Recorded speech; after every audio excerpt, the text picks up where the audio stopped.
guys for attending our Torah Tuesdays. We're going to go ahead and get started with some worship.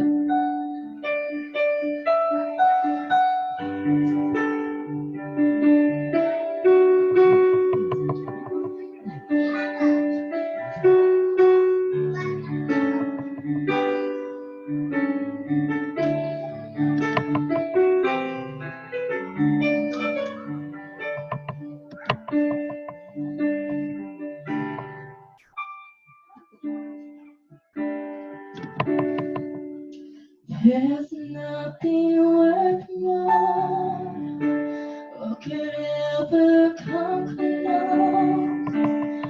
Nothing could compare. You're our living hope.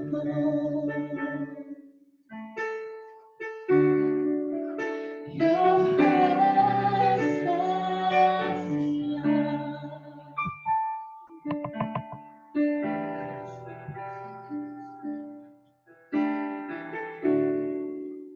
I've tasted and seen of the sweetest of love.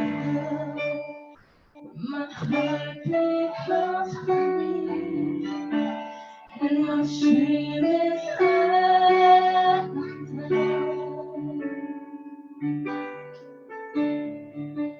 Your presence.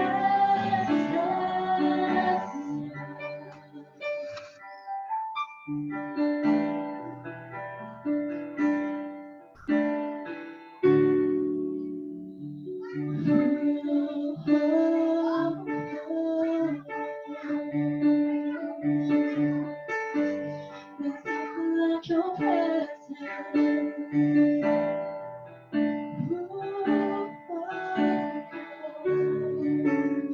I've tasted and seen of the sweetest of love.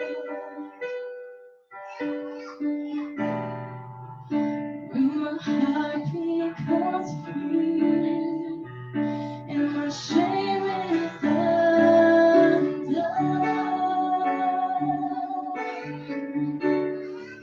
In your presence,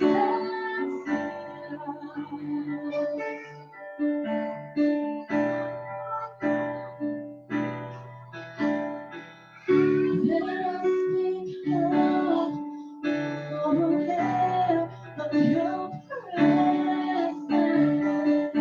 Let us experience the glory of your goodness. Let us become aware of your presence. Let us experience in your presence.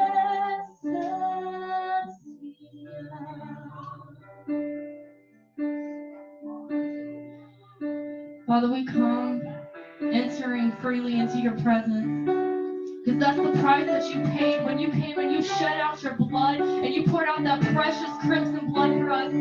You tore down the veil that so we can come boldly before the throne of grace, Father.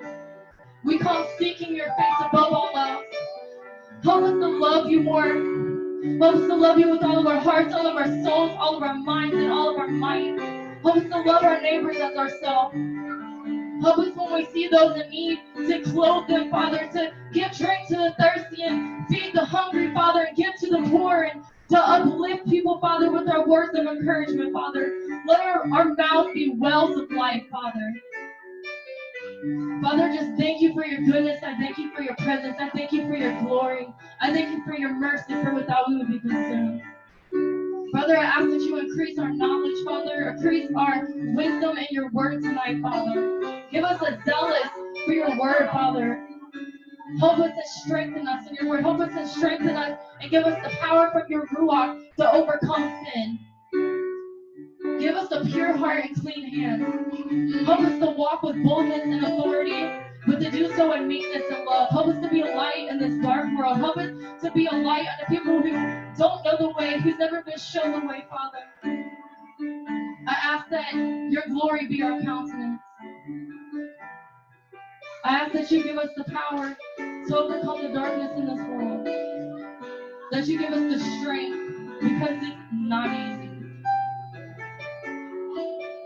Father, I ask that you come and step foot in this place tonight, that we would feel the fullness of your presence tonight. Saturate us with your anointing. Hallelujah. Hallelujah.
There's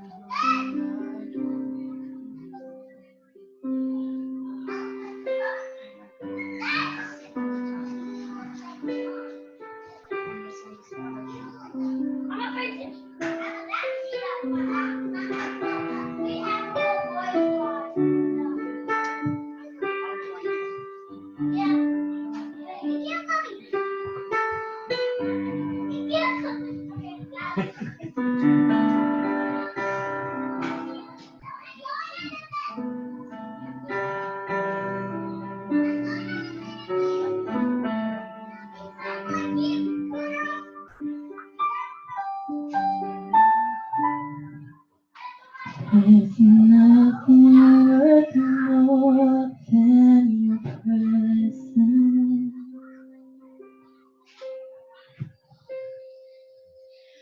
There's nothing worth more than the truth.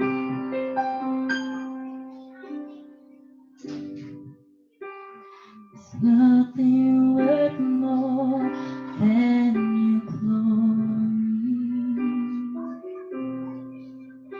So I surrender to you.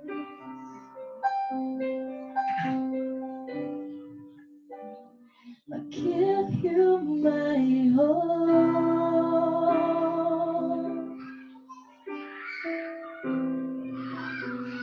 All of my heart and soul.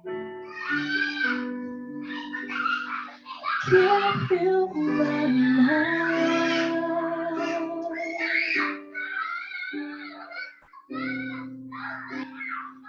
All that I am inside.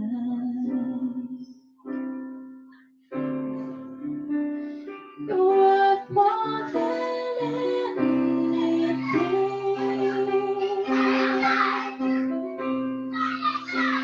There's no one to offer me. So I give you my everything.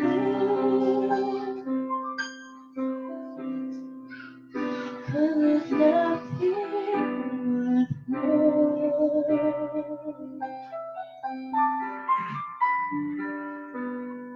Fill me with your Yahuah.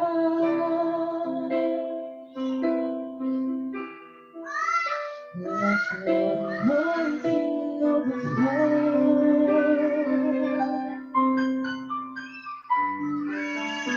Fill me with your power.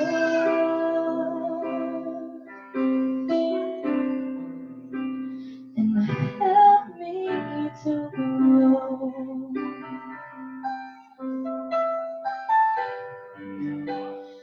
Let me out, clean my heart, and set me out,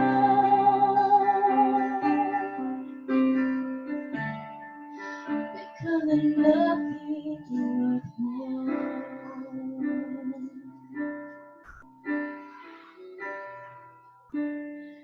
Nothing worth more.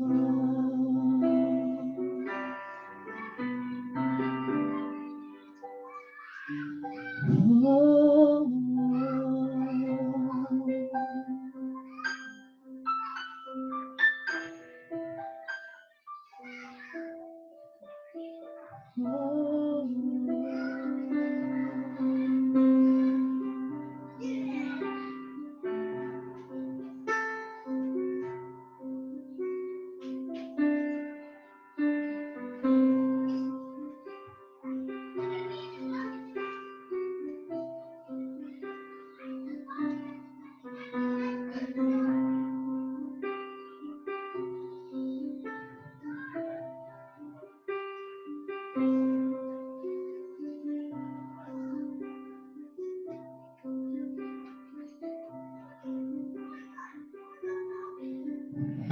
you provide the fire.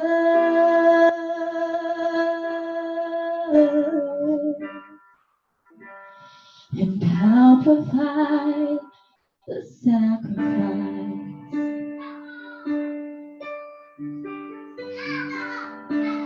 If you pour out your spirit,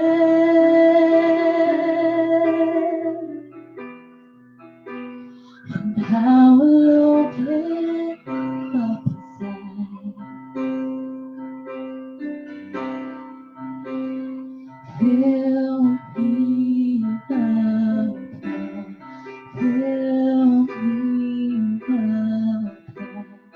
Fill me up, God. Fill me up. If you provide the fire,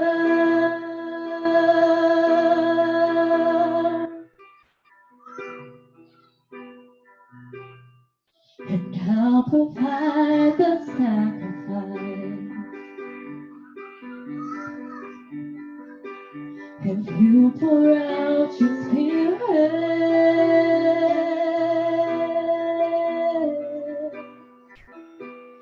and I will open up inside.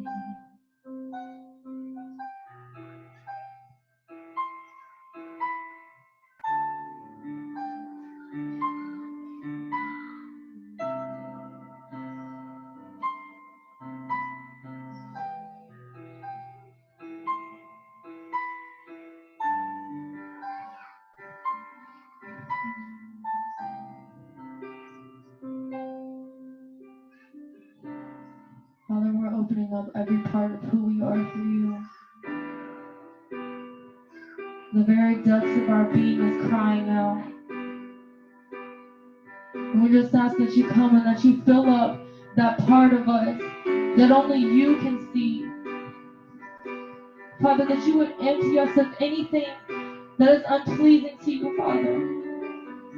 Any distraction, anything that would try to exalt itself above who you are, above the love and the truth. Father, that you would come into the secret parts of who we are, in the place that only you and I can dwell, Father, and that you would clean it out, that you would purify us with your blood. Father, like David said, wash me and I'll be clean. Wash us from all iniquity, and we will be as white as snow.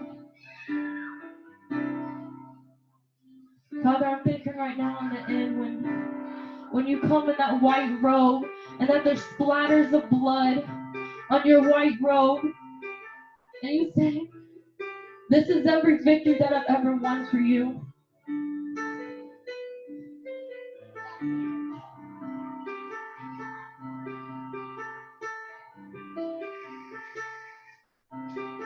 Father, we know that carrying your glory is full of weight. Like the Ark of the Covenant, how they had to step every 4 feet and give her sacrifice. There was a trail of blood pouring behind them. Because anywhere that your glory goes, there's blood pouring behind it.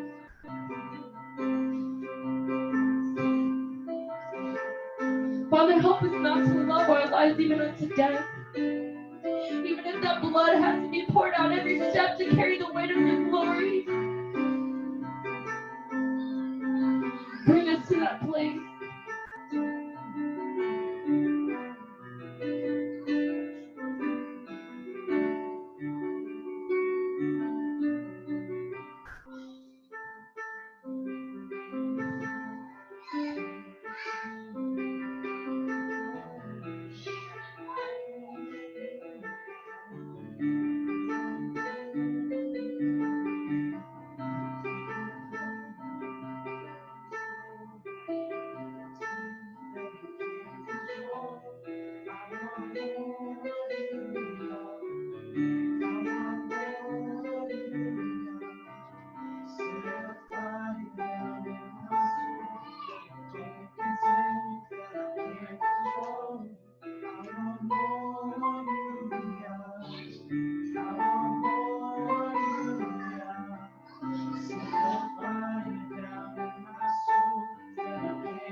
Hallelujah.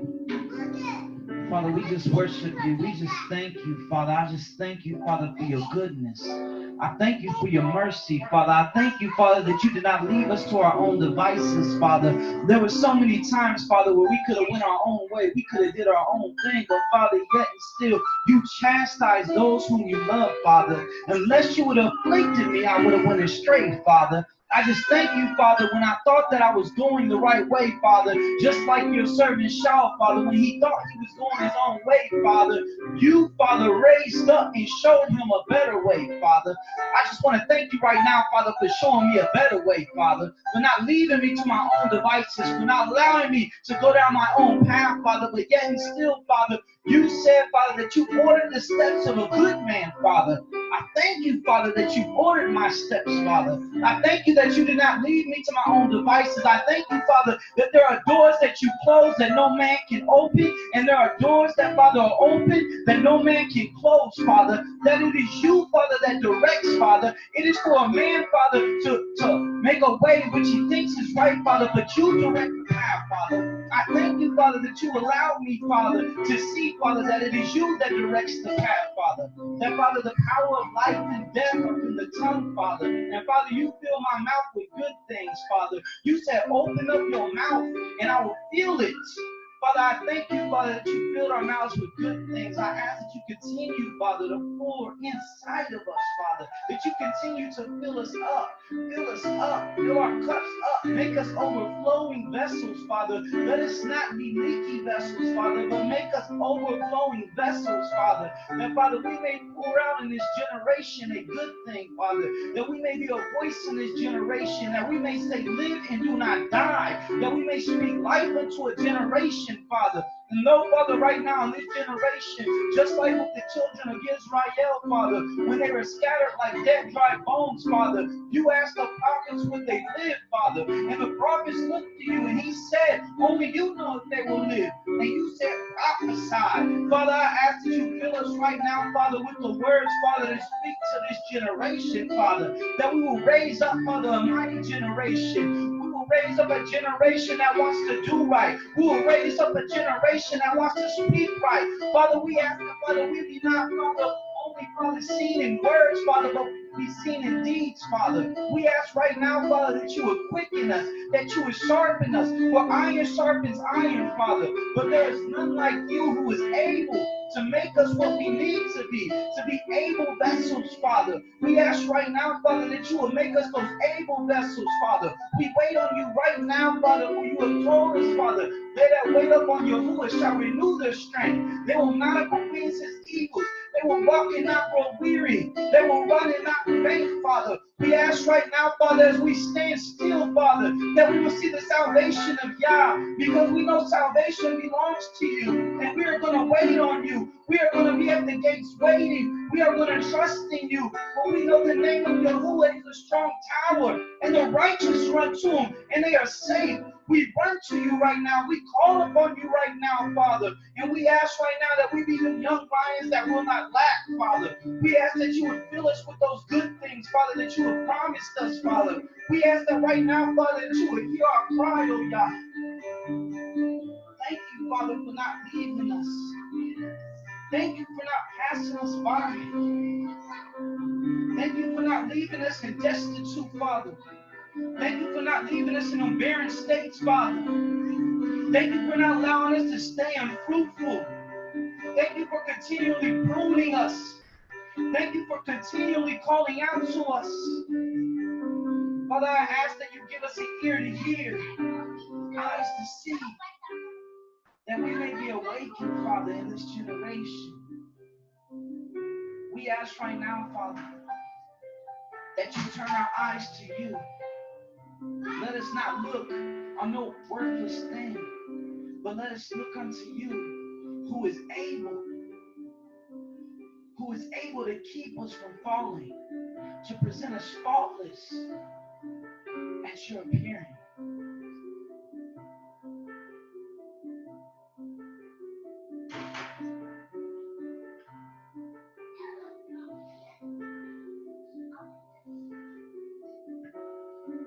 We wait for you.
A little worship on Torah Tuesday.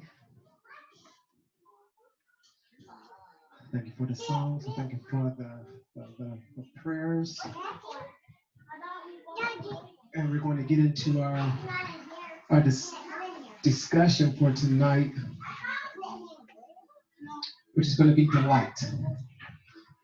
And I say delight, delighting in Yahuah, and Yahuah delighting in us. And we're going to have just a couple of, we're going to talk about David, we're going to talk about Saul, we're going to talk about Caleb and Joshua, and then we're going to talk about the children of Israel. And what we want to find out in the scriptures is when Yah delighted in us and when Yah did not delight in us. So if we can turn to Psalms chapter 18.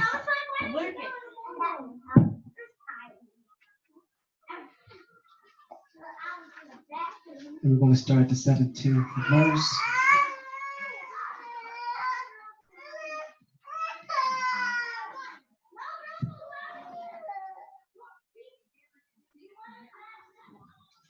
It'll be Psalms 18, starting at the 17th verse. This is David speaking. He delivered me from my strong enemy and from them which hated me, for they were too strong for me. They prevented me in the day of my calamity, but Yahuah was my stay. He brought me forth also into a large place. He delivered me because he delighted in me. And again, we're going to be talking about delight. In the next verse, we're going to see one of the reasons why David said that he delighted in me. Verse 20, Yahuah rewarded me according to my righteousness. According to the cleanness of my hands have he recompensed me. For I have kept the ways of Yahuah and have not wickedly departed from my Elohim. For all his judgments were before me, and I did not put away his statutes from me. I was also upright before him, and I kept myself from my iniquity. So right there, what caused David to delight in Yahuah, and Yahuah to delight in him?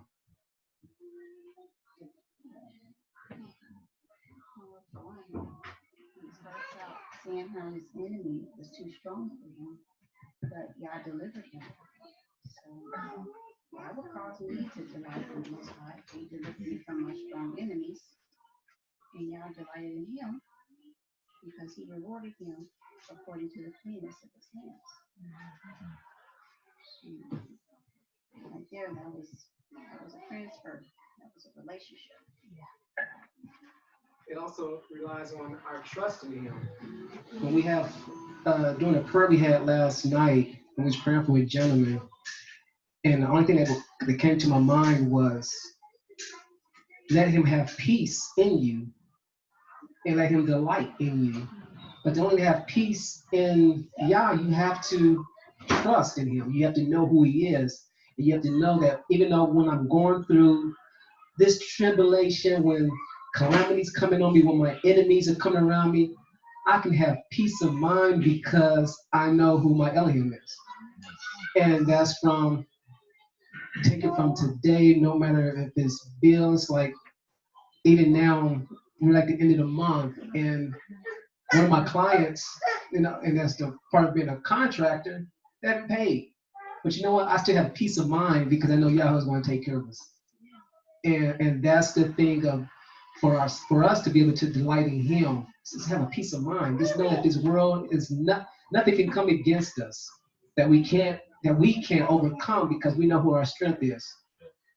So, and also one thing that David said was he kept Torah, and that's going to be a ringing endorsement throughout this lesson is that he is going to be always Torah, law. I kept righteousness. Our righteousness is keeping Torah. So let's go to 2 Samuel chapter 22. We're going to start at the verse 20. 2 Samuel chapter 22, verse 20.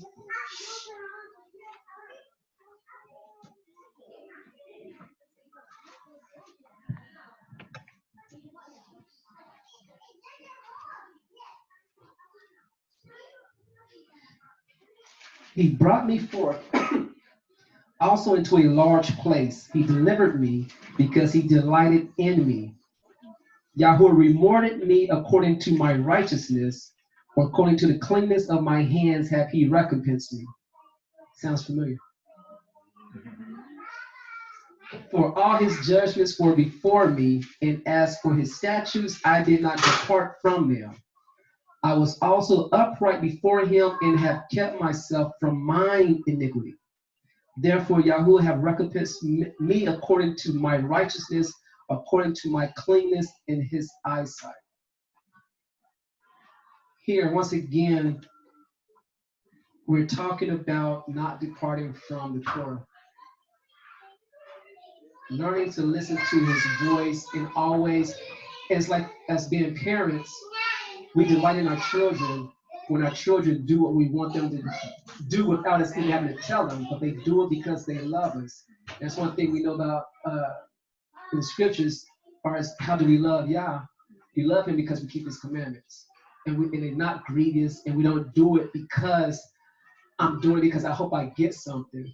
I'm doing it because I love him. And I know that as a parent, we won't tell our children something that's not going to benefit them.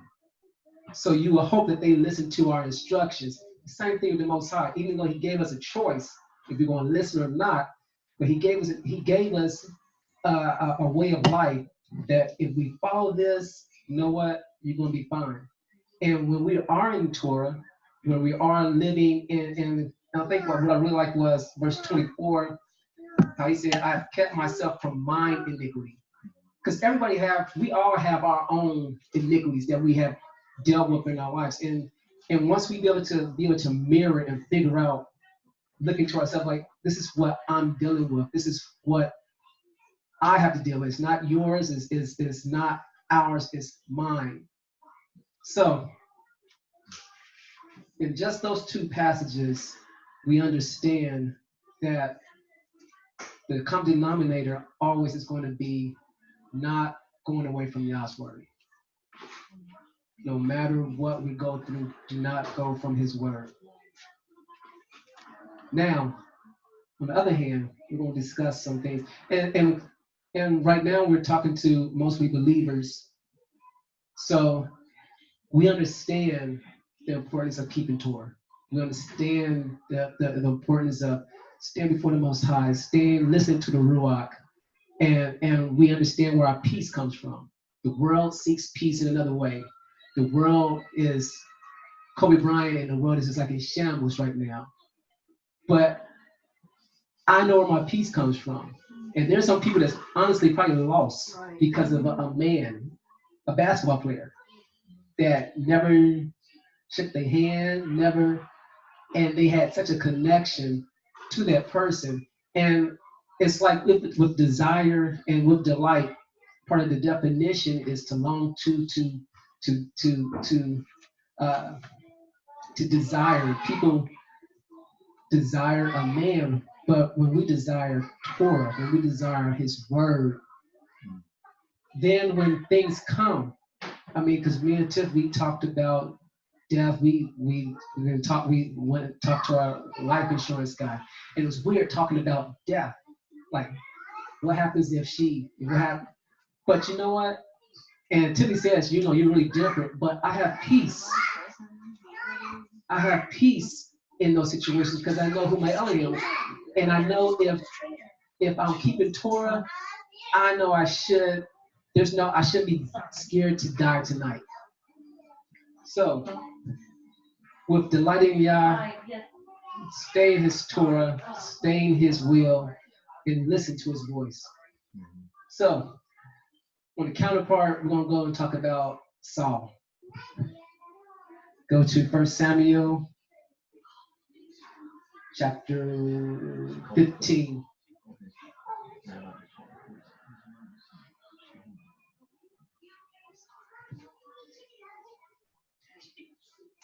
First Samuel chapter 15, 1 through 9. And then we're going to jump to 13 through 23. Sorry, keep that one more time. 1 Samuel chapter 15, verse 1 through 9.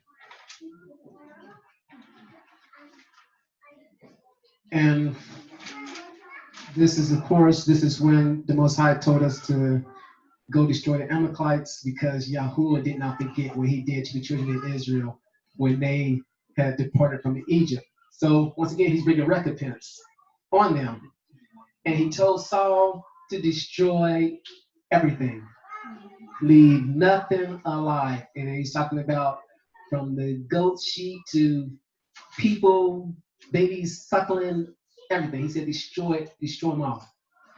So we get to chapter 15, and now Samuel has spoken to Yahuah. Yahuah is displeased with Saul, and we're going to start at verse 1. Samuel also said unto Saul, Yahuah sent me to anoint thee to be king over his people, over Israel. Now therefore hearken thou unto the voice of the words of Yahuah. Thus said Yahuah of hosts, I remember that which Amalekite did to Israel, how he laid wait for him in the way when he came up from Egypt. Now go and smite Amalek and utterly destroy all that they have, and spare them not, but slay both man and woman, infant and suckling, ox and sheep, camel and ass. And Saul gathered the people together and numbered them in Telahim, 200,000 footmen and 10,000 men of Judah. And Saul came to a city of Amalek, and laid wait in the valley, and said unto the Kenites, Go depart, get you down from among the Amalekites, lest I destroy you with them. For ye show kindness to all the children of Israel when they came up out of Egypt. So the Kenites departed from among the Amalekites, and Saul smote the Amalekites from Havilah until thou comest to Shur, that is over against Egypt. And he took Agag, the king of the Amalekites, alive, and utterly destroyed all the people with the edge of the sword. But Saul and the people spared Agag and the best of the sheep, and of the oxen, and of the fatlings, and the lambs, and all that was good, and would not utterly destroy them, but everything that was vowed and refused, that they destroyed utterly. Now I'm going to go to verse 13. And Samuel came to Saul, and Saul said unto him, Blessed be thou of Yahuah, I have performed the commandment of Yah. It's funny because it's the first thing to come out of his mouth. It's like you know you did something wrong, but you're trying to cover it up, and you try and smooth it over. And Samuel said, What meaneth then this bleating of the sheep in my ears, and the lowing of the oxen which I hear? And Saul said, They have brought them from the Amalekites, for the people spared the best of the sheep and of the oxen to sacrifice unto Yahuah thy Elohim, and the rest we have utterly destroyed. Then Samuel said unto Saul, Stay, and I will tell thee what Yahuah hath said to me this night. He said unto him, Say on. And Samuel said, When thou wast little in thy own sight, was thou not made the head of the tribes of Israel? And Yahuah anointed thee king over Israel. And Yahuah sent thee on a journey and said, Go and utterly destroy the sinners, the Amalekites, and fight against them until they be consumed. Wherefore then didst thou not obey the voice of Yahuah, but didst fly upon the spoil, and didst evil in the sight of Yahuah? And Saul said unto Samuel, Yea, I have obeyed the voice of Yahuah, and have gone the way which Yahuah sent me, and have brought Agag, the king of Amalek, and have utterly destroyed the Amalekites. But the people took of the spoil sheep and oxen, the chief of the things which should have been utterly destroyed, to sacrifice unto Yahuah thy God in Gilgal. And Samuel said, Have Yahuah as great delight in burnt offerings and sacrifices as in obeying the voice of Yahuah? Behold, to obey is better than sacrifice, and to hearken than the fat of rams. And that's of course, that's a nice church slogan we always use. Obedience is better than sacrifice. But to put that in context, they was really sacrificing. And they actually thought they was doing God a service. They thought we was doing good. But whenever we go against what the Most High tells us to do, no matter, you know what, Most High told me to do this, but, you know, I'm going to not do this, and I'm going to do this in the name of Yahuah. I'm going to go and trying to think of an example as far as for myself, even if it's just praying for someone and I don't do it. But then I'm going to come home and pray, and I'm going to, you know, most times like, look, I told you to pray for this person right then and there, but you're going to wait till you get home and do it. But, you know, in my head, I'm thinking I'm still offering my sacrifice, but it's all about obeying Him. So, for rebellion, this is verse 23, for rebellion is as the sin of witchcraft, and stubbornness is an iniquity and idolatry, because thou hast rejected the word of Yah. He hath also rejected thee from being king. So we have two contrasts between David and Saul right here. Saul is showing us what happens when we disobey.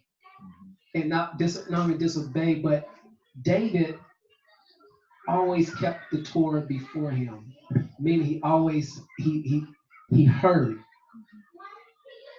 Saul, even this thing, he was scared of the people. You read more, you know, he said, he was fearful for the people. So he put man before the Most High. But for the Most High to delight in us, we have to obey what he tells us to do. Which is, if he tells us don't eat pork, guess what? We don't eat pork. If he tells us in the Torah, keep the 7th-day Sabbath, no, we don't say, well, I can keep Monday or I can keep any day and keep it holy. And people think I can go and keep, and I can offer my sacrifice of praise thinking I'm doing the will of Yah, but yet I'm still rebelling against a command. Keep the 7th-day Sabbath holy. And there's no, I mean, I play for church on Sundays. There's the people praise, but it's just a thing of being in the will of the Father and that rebellion. And that's one of the words that really stuck out to me. I don't want to rebel against the Most High. And that's why we talk about when we tell people and they kind of rebel, that stubbornness comes in. And they call it witchcraft. But it's literally a spell. I mean, it's a spell. It's something that you don't even know you're under until the Most High breaks you from it. Because you will hear things and you just be like, until He shows you in His word, then you can break those principalities. So let's talk about the Joshua and Caleb, Numbers 14.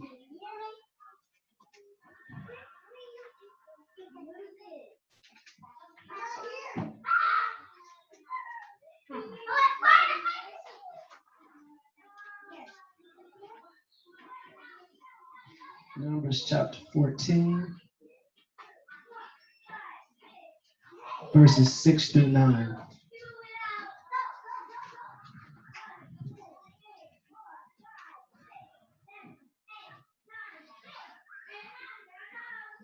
And this is after they come back from seeing the land that the Most High was going to give them. And it was a bad report, and the people started to murmur and complain. And then you have Joshua and Caleb that come. And starting at the 6th verse, and Joshua the son of Nun, and Caleb the son of Jephunneh, which were of them that searched the land, rent their clothes. And they spake unto all the company of children of Israel, saying, the land which we passed through to search it is an exceeding good land. If Yahuah delight in us, then he will bring us into the land and give it us, a land which floweth with milk and honey. Verse 9, which is really important. Only rebel not ye against Yah, neither fear ye the people of the land, for they are bread for us. Their defense is departed from them, and Yahuah is with us. Fear them not. Once again, that delight part is not fearing what comes our way. It's the peace that we know who Yah is. But the verse 9, the one of the words that stuck out to me was rebel. We don't want to be to a point where we already talked about rebellion. We talked about stubbornness. Now here we are hearing again, rebel. And this is what the world does right now to Torah. They rebel. The rebellion. They're stubbornness. You can tell them this is this. And out of stubbornness, out of that witchcraft, out of idolatry of I love my church. I grew up in this. This is where my grandma went. This is where, and we refuse to follow the Most High. So we don't want to be stubborn. We don't want to be rebellious, and we don't want to rebel against the word.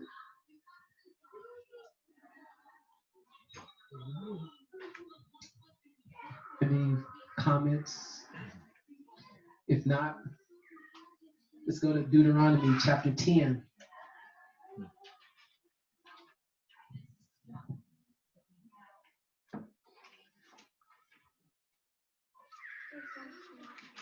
Deuteronomy chapter 10, 12 through 16.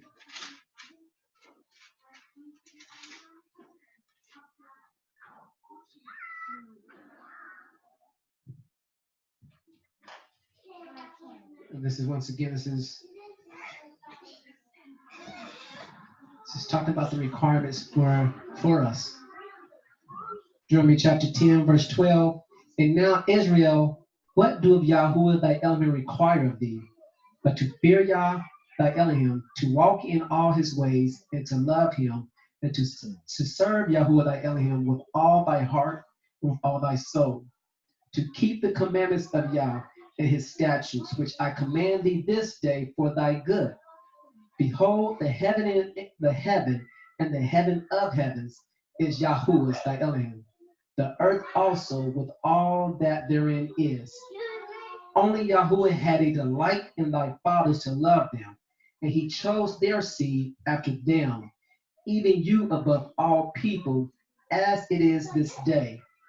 Circumcise therefore the foreskin of your heart, and be no more stiff-necked. Once again, key word out of here, of course, it's always going to be if we follow the Torah, we keep his commands. But once again, stiff-necked. We don't want to be stubborn. We don't want to rebel. We don't want to be stiff-necked when it comes to listening to the Father, when it comes to following. And that's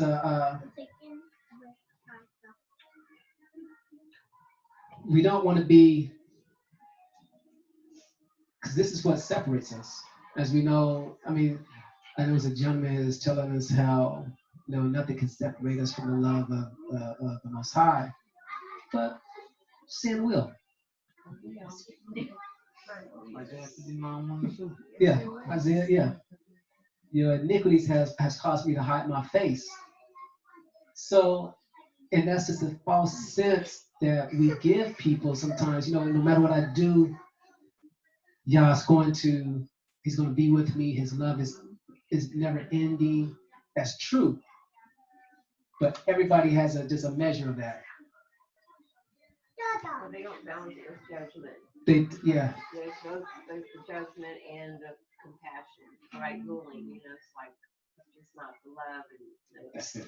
we're going to get judged for every word and every action. There's It's not here. it's because there's Give no me my key. judgment here. Chastise me now that I get it right.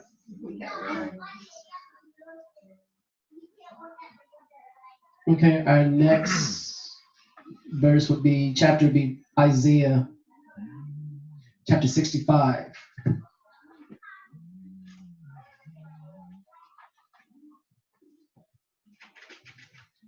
But when it comes to this, and sometimes my heart goes out because you can find something like, you know what, this is not right, and then you try and share it, but the stubbornness comes in, the rebellion comes in, and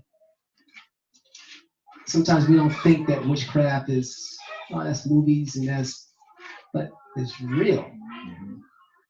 There are heavy, strong spirits that place themselves in places just for their assignment. Their assignment is to, how can I keep the will of the Most High from going forth? And they be so crafty, they get into the right person's ears. They portray themselves as light, where you will be like, oh, bless you, minister. Oh, I know you. And it's full of darkness. So Isaiah 65.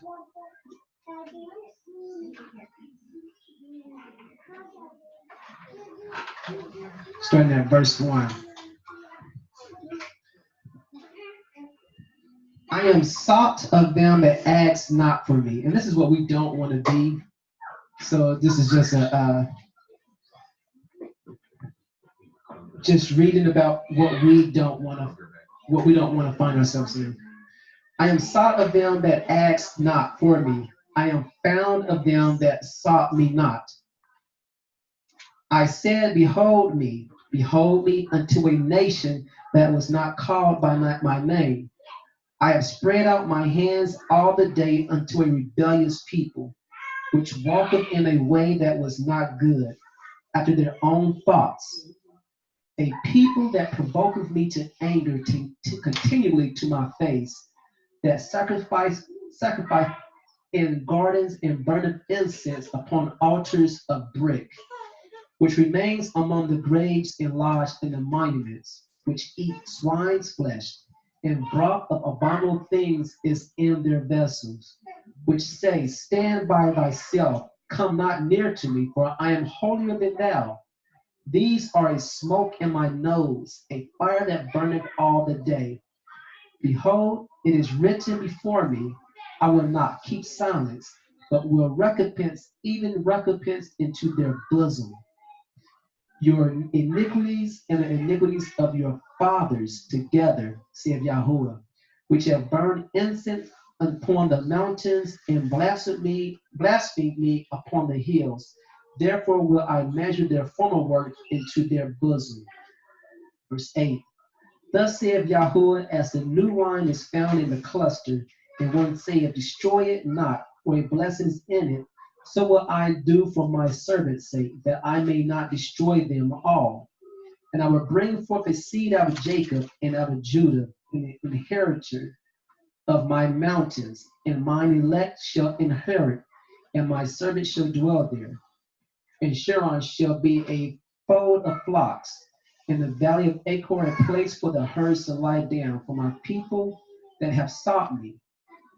But ye are they that forsake Yahuah, that forget my holy mountain, that prepare a table for that troop, and that furnish the drink offering unto that number.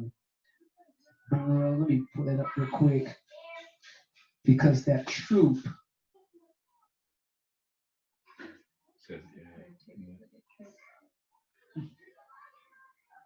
Verse 11, H41, H1409.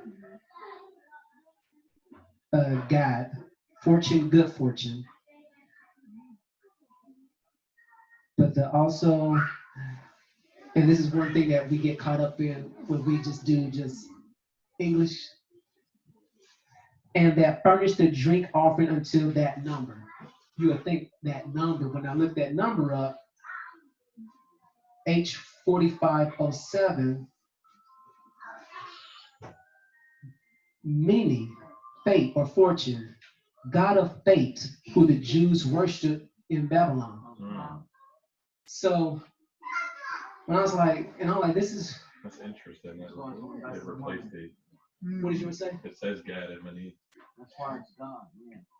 That's where they get the word God from. It's Gad. Over the money. Fortune. That's where that comes from. God of the day. Yeah. That's where that came from. Wait, what I missed? Say that again.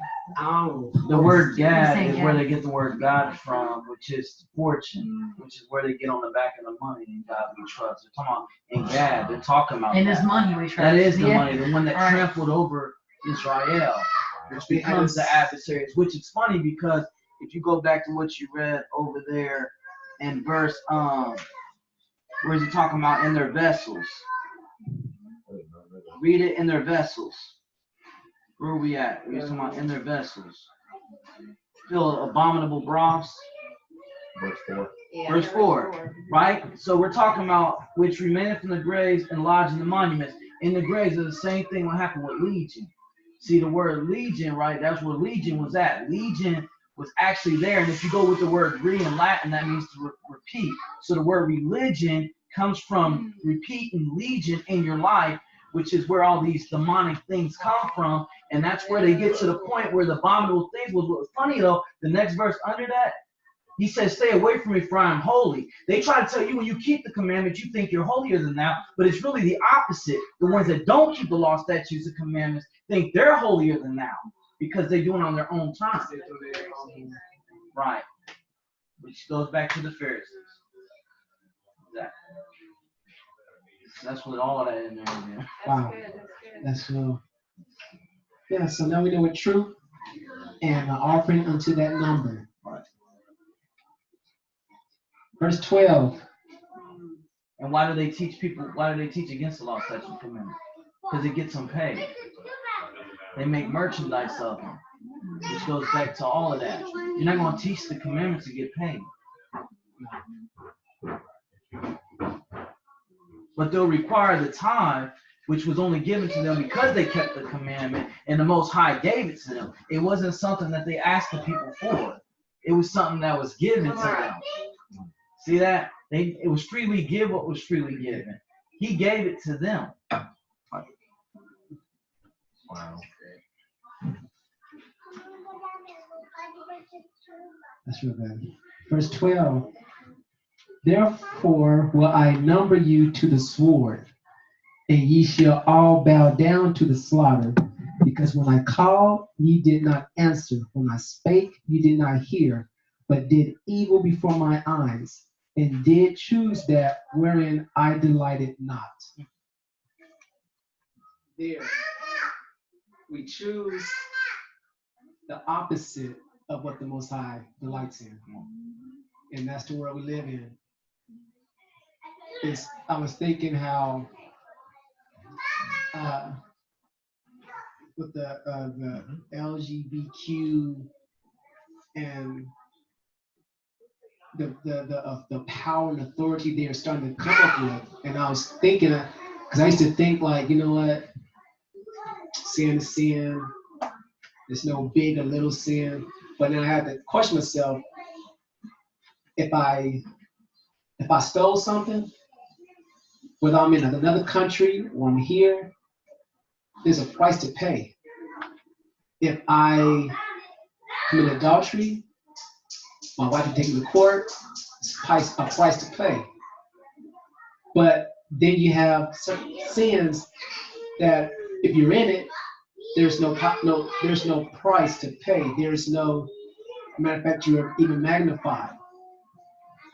In Australia, they have the Australian Open, and that's what caught my attention, and how they named a new court after someone who happens to be Australian. She happens to be a minister, and she speaks against homosexuality. So those who know who John McEnroe is and Martina Navratilova is, they protested.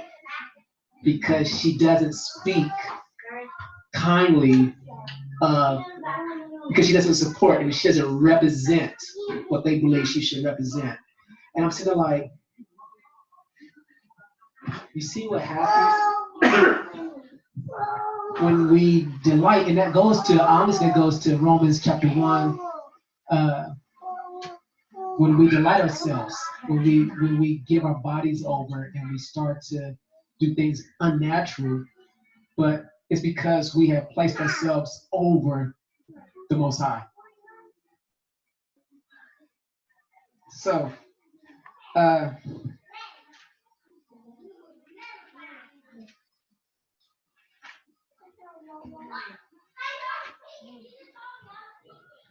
so real quick question. So how do we delight ourselves in the Most High? How do we delight ourselves in Him? And how do you tell someone? Because you just can't go to someone and say, oh, you need to keep the laws, commandments. You know, I'm going through this. And you need to delight yourself in the Most High. How do I do that? Oh, you gotta keep, what's a way to teach people how to delight? Isaiah 58:2.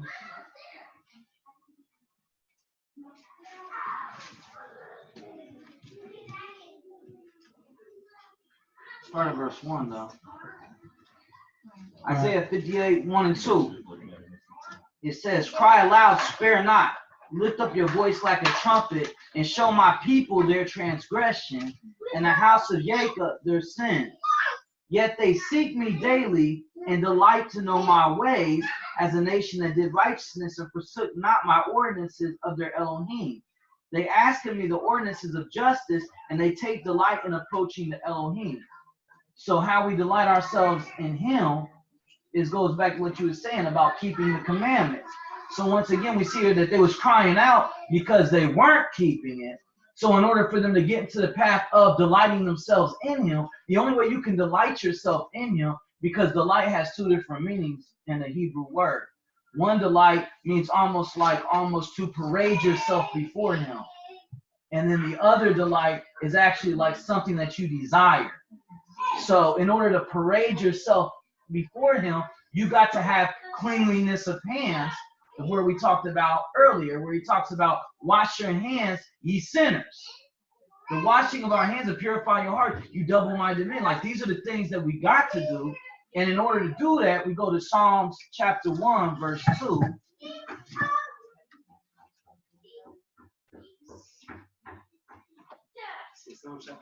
Yeah, Psalms chapter 1, verse 2.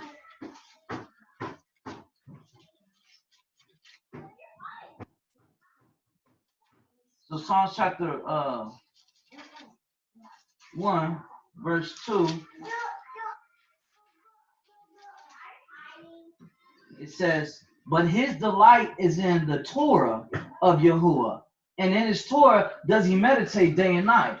So when you make his Torah your delight, then in essence, you're going to be his delight, because the Torah is the apple of his eye. That's his delight. When I say that my wife's the apple of my eye, that means my eye is only toward her. So I'm saying that she's my delight. I desire nothing more than that. That's why Israel was such a delight to the Most High, because he only gave them his Torah. But when they didn't keep it, you see how he raised up, right? Because he's a jealous Elohim. So the delight has to do with the Torah. If you don't have the Torah, you cannot be his delight. When the scripture talks about delight yourself in him, he's talking about parading yourself before him. The only way you can parade yourself before him is if you're right before him. If you're not right before him and you parade yourself before him, he's going to call you out. Because now I want to go to Proverbs chapter 11, verse 1, because I want to talk about the dishonesty of the balances and the deceit. So Proverbs chapter 11, verse 1, and then I want to go to verse 22. So Proverbs 11 and 1. Okay. So a false balance is an abomination to Yahuah, but a just weight is his delight. So let's deal with this for a moment. Saul basically was a false balance, because he says in one hand he did the commandments, but yet on the other hand he did clearly the opposite. So he was a dishonest balance. There was no true balance in him. Either you're for me or you're against me. Either you're hot or you're cold. If you're lukewarm, he's not into that back and forth. Choose this day whom you will serve. If Elohim be him, then serve him. If Baal be, then serve him. Like, you're going to have to choose which one you're going to serve. You can't eat from the cup of Yahuah and from the cup of demons. You cannot drink from the cup of Yahuah and from the cup of demons. You got to choose which one you're going to be with. So the dishonesty he doesn't like. And then look at verse 22.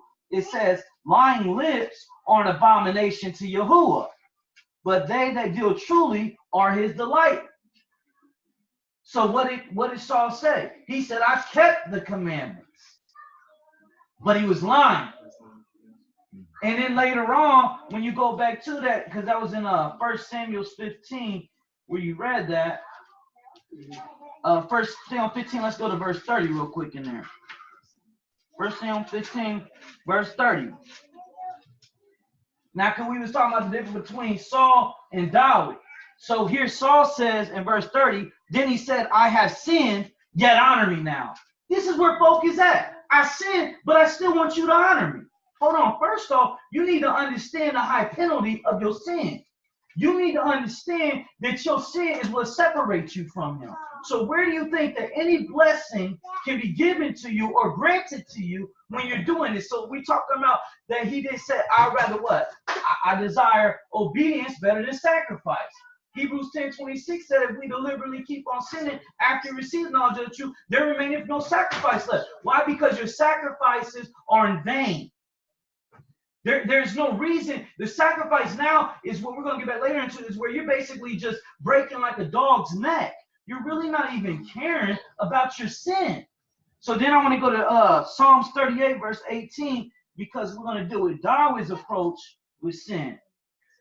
So Psalms 38, verse 18, he comes in, and this is what David says.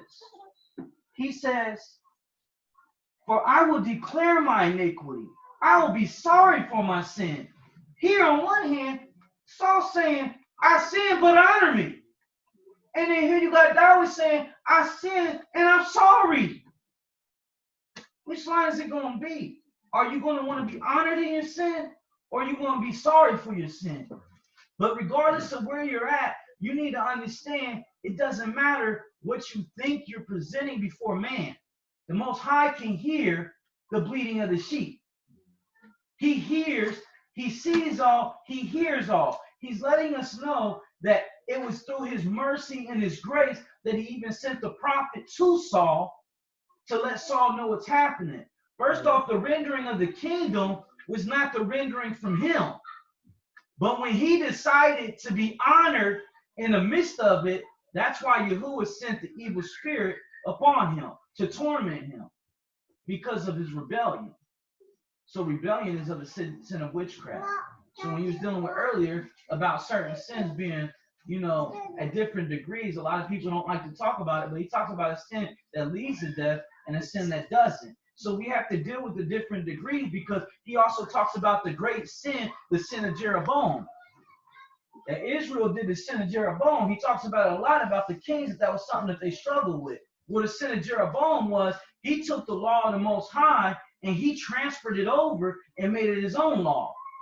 The exact same thing that the Vatican did, where they took the laws of the Most High and their voice says, we're over what the law says.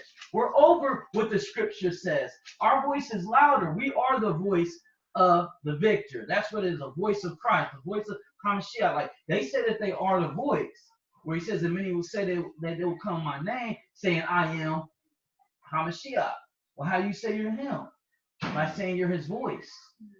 So they've actually translated over, and that's why a lot of people today don't keep the Shabbat, which we understand is his delight. Because as he says, if you keep my Sabbath and you do not withhold yourself from working and doing and call my Sabbath a delight, come on, y'all.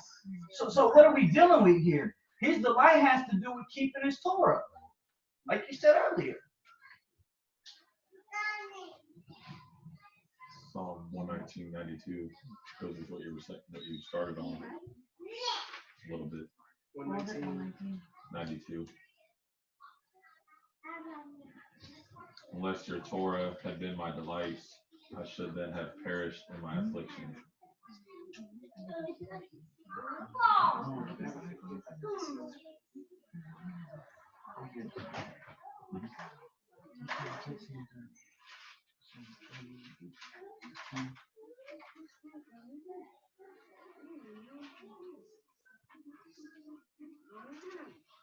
I think that personal connection is really important too.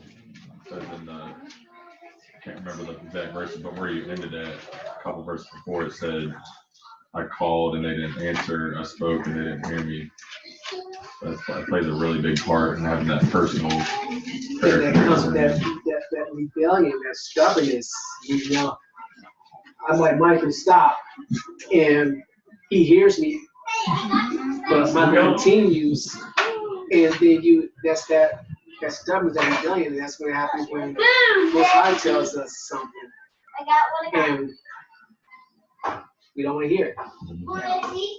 So with that being said, because we already said that sin separates him from us. So in Psalms 40 verse 8, he says, once again, this is Yahweh saying, he says, I delight to do your will, O my Elohim. Your law is within my heart. So the delight that Yahweh had was to do his will. So now we got to deal with this, because when we deal with the Song of Solomon, we're dealing with the bridal paradigm. My beloved, right? So in order to be his beloved, that means that you delight to do their will, so that in return they delight to do your will. So it's kind of a matrimony between the two parties. I can't just say I want it my way and there is no compromise. So delight to do the will is where I'm saying I'm yielding to do what the Most High is asking of me. I'm humbling myself to that point. So then it was Psalms 112. Yeah, Psalms 112. Verse 1. 112. Yep, 112. I said 112. No, I was like, Yeah, Psalms 112. I'm sorry.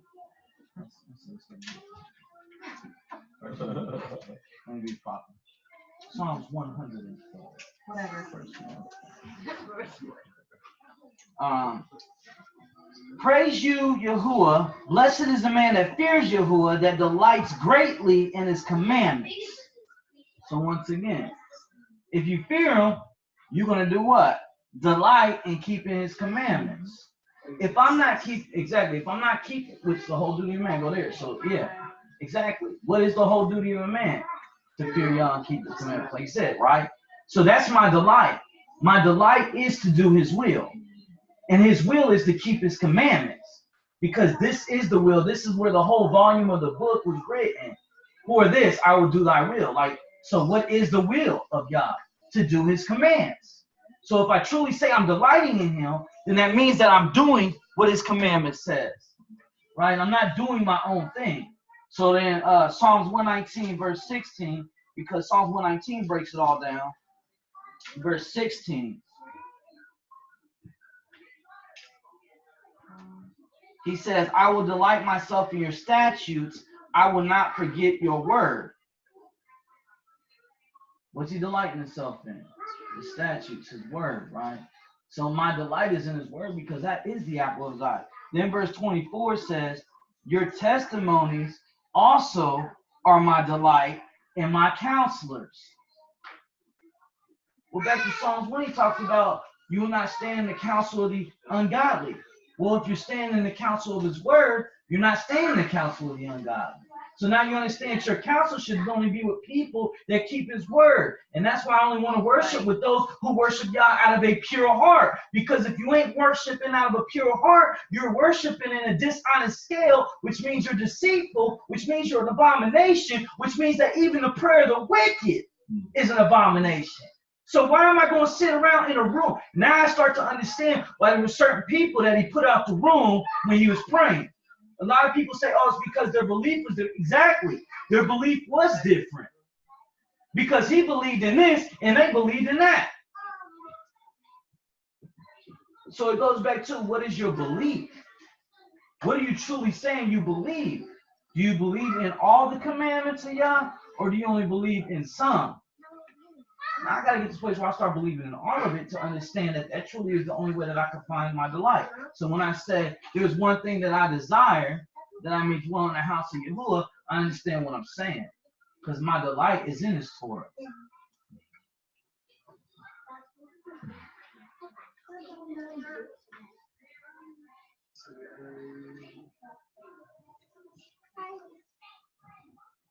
So then in 35 he says, make me to go in the path of your commandments, for therein do I delight. The commandments is where I delight. And then 47 says, and I will delight myself in your commandments, which I have loved.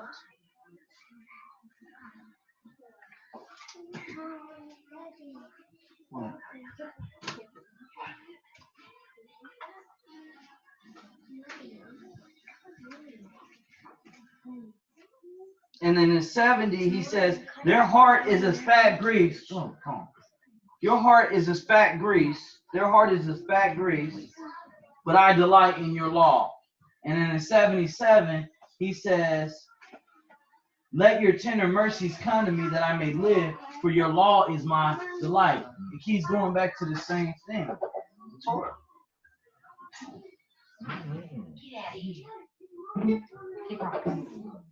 So, I mean, that's it. I mean, that's the common denominator when we talk about how do I delight in the Most High. Delight is Torah. You can't get around it. You know, what the world might delight in riches and fortune and sin, iniquities. If we delight ourselves in the things that our flesh does not want, our flesh don't desire. When our flesh do desire certain things, you know, if I'm in Torah, I can know I don't. That's not what I want. That's not what I need. But my desire should be, how can I keep Torah so that I can make it? That's all of our desire. I want to make it. How do you make it? I gotta keep Torah. Galatians 14:22. So you can't get around it. You can't do a theology over it and anything else. You just have to. It's always going to be Torah. And who is Torah? Exactly. So as we, that's why I like the marriage paradigm. It's like, as you love your spouse, you want to please them. You want to do what you want to please him. And so if you love Yahuah, you want to please him. And pleasing him is being obedient to him, which is the Torah. Fulfilling the vows. Yeah. So Proverbs 8:22 through 30. Proverbs 8:22, this is where it actually shows Yahushua being a child. A lot of people skip over this, but this is where it breaks it down, right? It says, Yahuah possessed me in the beginning of his way, before his works of old.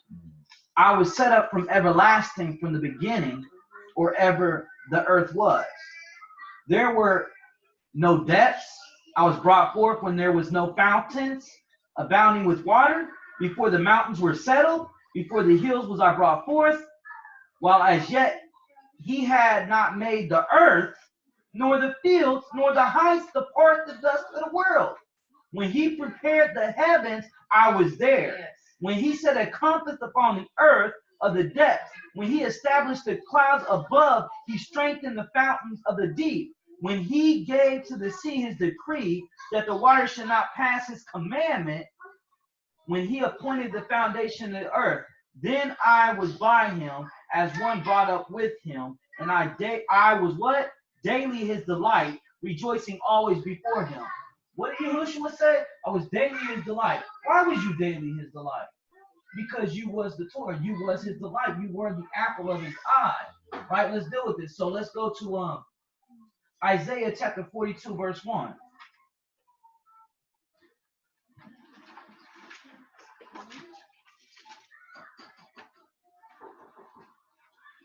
Behold my servant whom I uphold, my elect, in whom my soul what? Delights. I have put my ruach upon him. He shall bring forth judgment to the Gentiles. Let's deal with this for a moment. That's the one. He delighted in him. Because why? He was the Word. In the beginning was the Word. The Word was with Yah. The Word was. Okay, so you understand what made the delight? The Word. So when we understand that, he says the entrance of the Word bringing forth light. He says, I desire truth in my what? Inward parts. So when we talk about that inward parts, we talk about being made over. We talk about what? We are void, without form. And then darkness is on the face of the deep. Before the Torah, we was dark. Come on, y'all. And then what do? We brought entrance of the Word, the Torah, into us.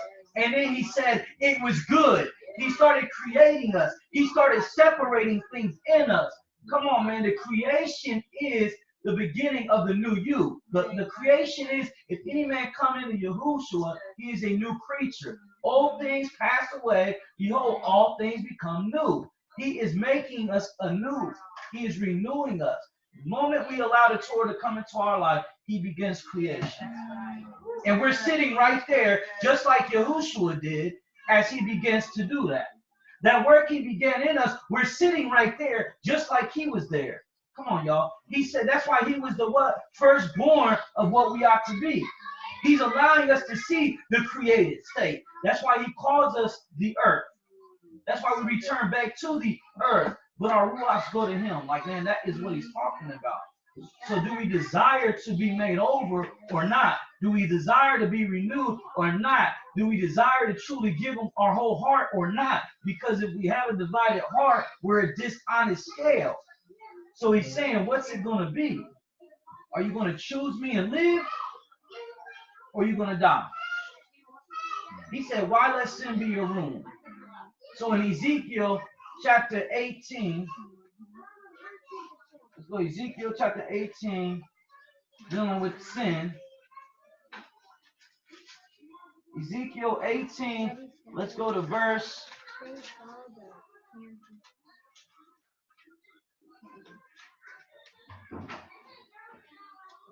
30, verse 32.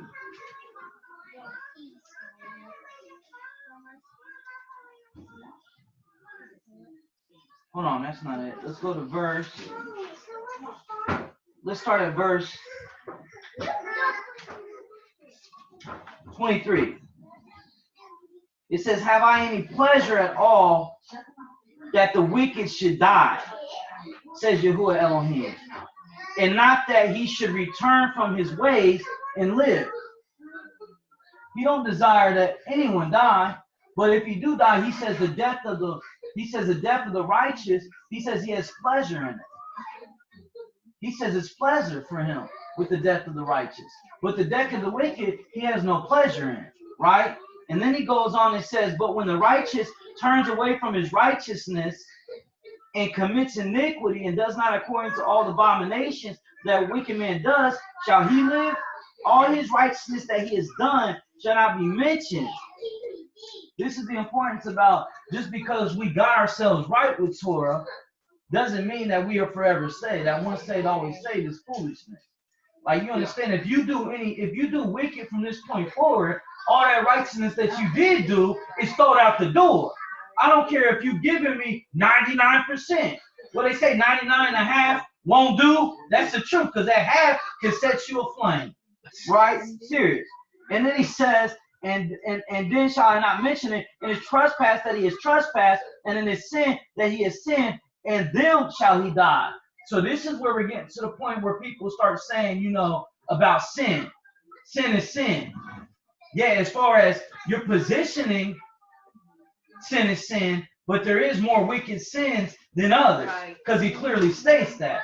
He's saying these are the 7 things that I hate, but there's more sins than just that. So that hate is a hot displeasure. Like, these I cannot stand. All right. Then he goes on and says, yet you say the way of Yahuah is not equal. Hear now, a house of Israel. Is not my way equal? Are not your ways unequal? When a righteous man turns away from his righteousness and commits iniquity and dies in them, for his iniquity that he has done shall he die.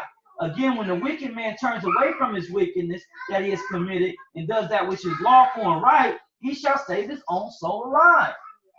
The Most High is saying, man, like, turning back to his truth, man, that's the only thing that he delights in. I mean, does he delight in you in general?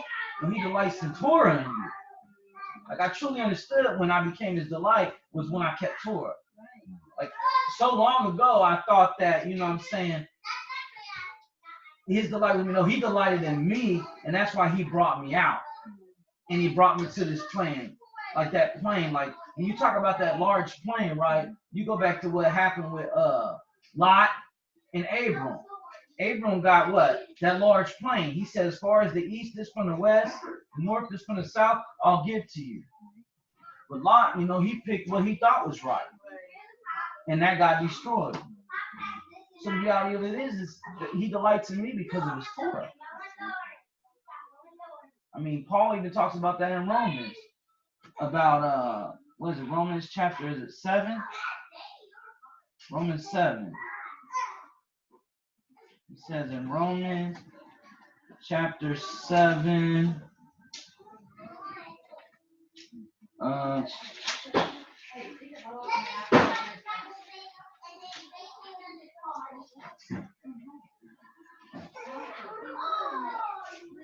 verse 22. Romans 7 and 22. This is what Shaw says even afterwards. This is New Testament. He says, for I delight in the law of Elohim after the inward man. So all the way from David to where Shaw was at, they all say that they delight in the what? The Torah. Shaw even said that. So you went all the way down to this point, and there's one thing that they can agree in. They delight in Torah in their inward man, because that's the only thing the Most High delights in. If you do not have the Torah in your inward man, there is no delight. One might argue that, but then you go to Romans chapter 8, and then he says in verse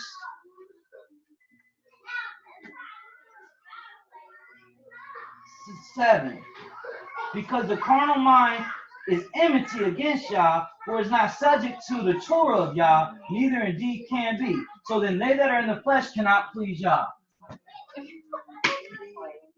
From the beginning to the end, if you do not have Torah in you, you cannot please him. You are not his delight. There is nothing about you that is pleasurable to him.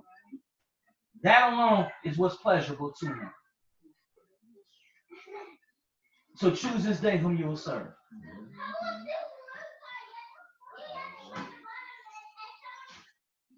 They all said, I desire on my inward man. Like, that's all I can have. If I don't have that, I have nothing. That's why they called it, that's why they counted it as such a cost. That's why they wanted to change it so much. Because they knew that that one thing is what keeps them. That even the Moabite, he said, what? Send down a Moabite woman. Cause them to sin. They're not going to curse them. The world can't do nothing to you if Torah is in you. The evil one cannot touch you. What he even talk about in 1 John? Little children, 1 John 4:4. Little children, we have overcome them. For greater is he that's in me. Hold on, what's inside of me? The Torah in my inward part. Come on, y'all. But we have overcome them, for greater is he that's in me. That is what? The renewed me. Come on, y'all. That's the created me inside. Come on, man. They can't touch this. And all creation waits with eager expectation for the sons of God to be revealed. Well, how's that thing going to be revealed? At your death, y'all. Know that. Until your death comes, it can't be revealed, whether you're truly a son of Elohim or not. That's the last thing you got to defeat. Death, where is your sting? Grave, where is your victory? Somebody need to speak it out. I can live my life however I want to, but it's not until I hit death's end to find out if I truly was his or not. That's why that man that was on that tree next to him was able to make it in, because he looked at death and said, where is your sting? Grave, where is your victory? He had a good report to the end. Like, come on, y'all. Don't think that your report today is going to save you for tomorrow. Your one last repentance could be the one thing that saved you.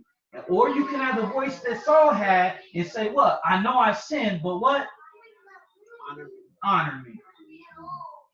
Death before honor, son. That's not what he said. But you want honor for your death. Help me.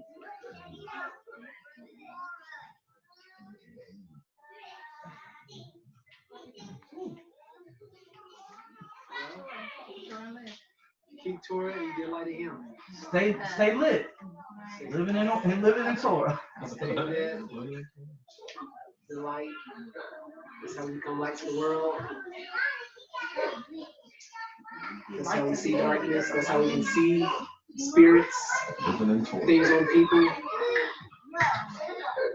Because we have a peace. I know what I'm doing against me will prosper. I can see it. You see it when you walk in Torah. You see darkness. You see it on people. You're like, it's a different vibe. It's like I get this unction. Like,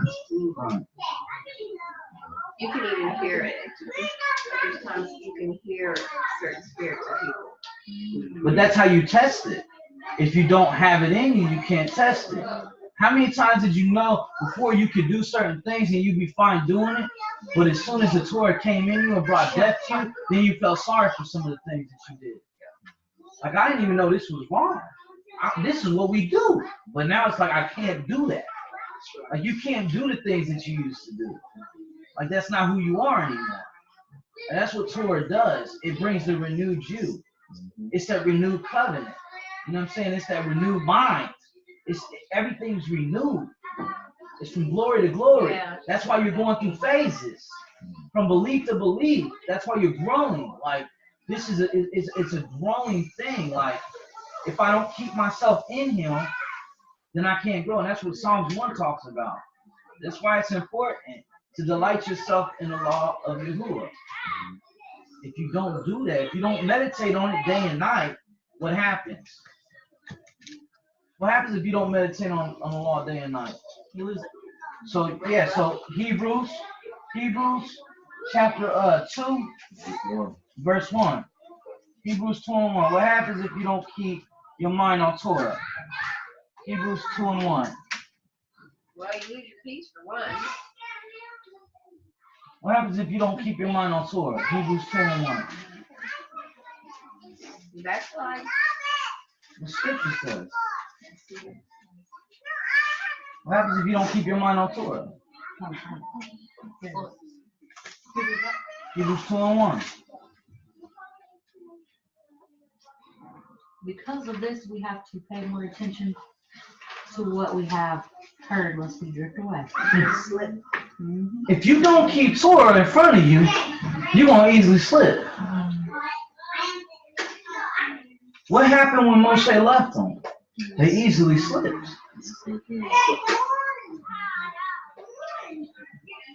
What happened when Yahushua left them? When they struck the shepherd? They easily slipped.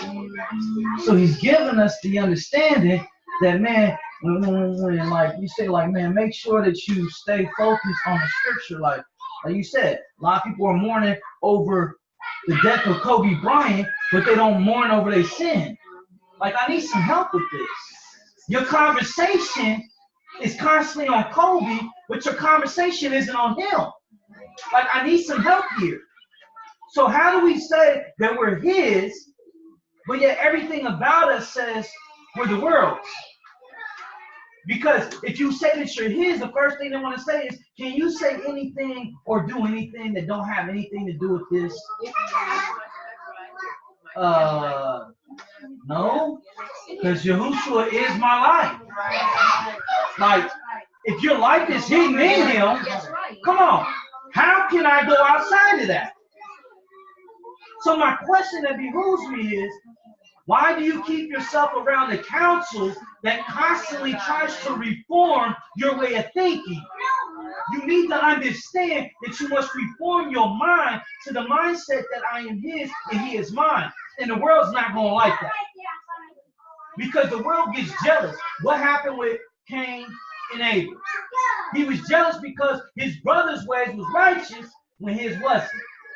What happens today? It's the same thing. They jealous because your ways is righteous. They want to try to tell you a good You think you're better than them.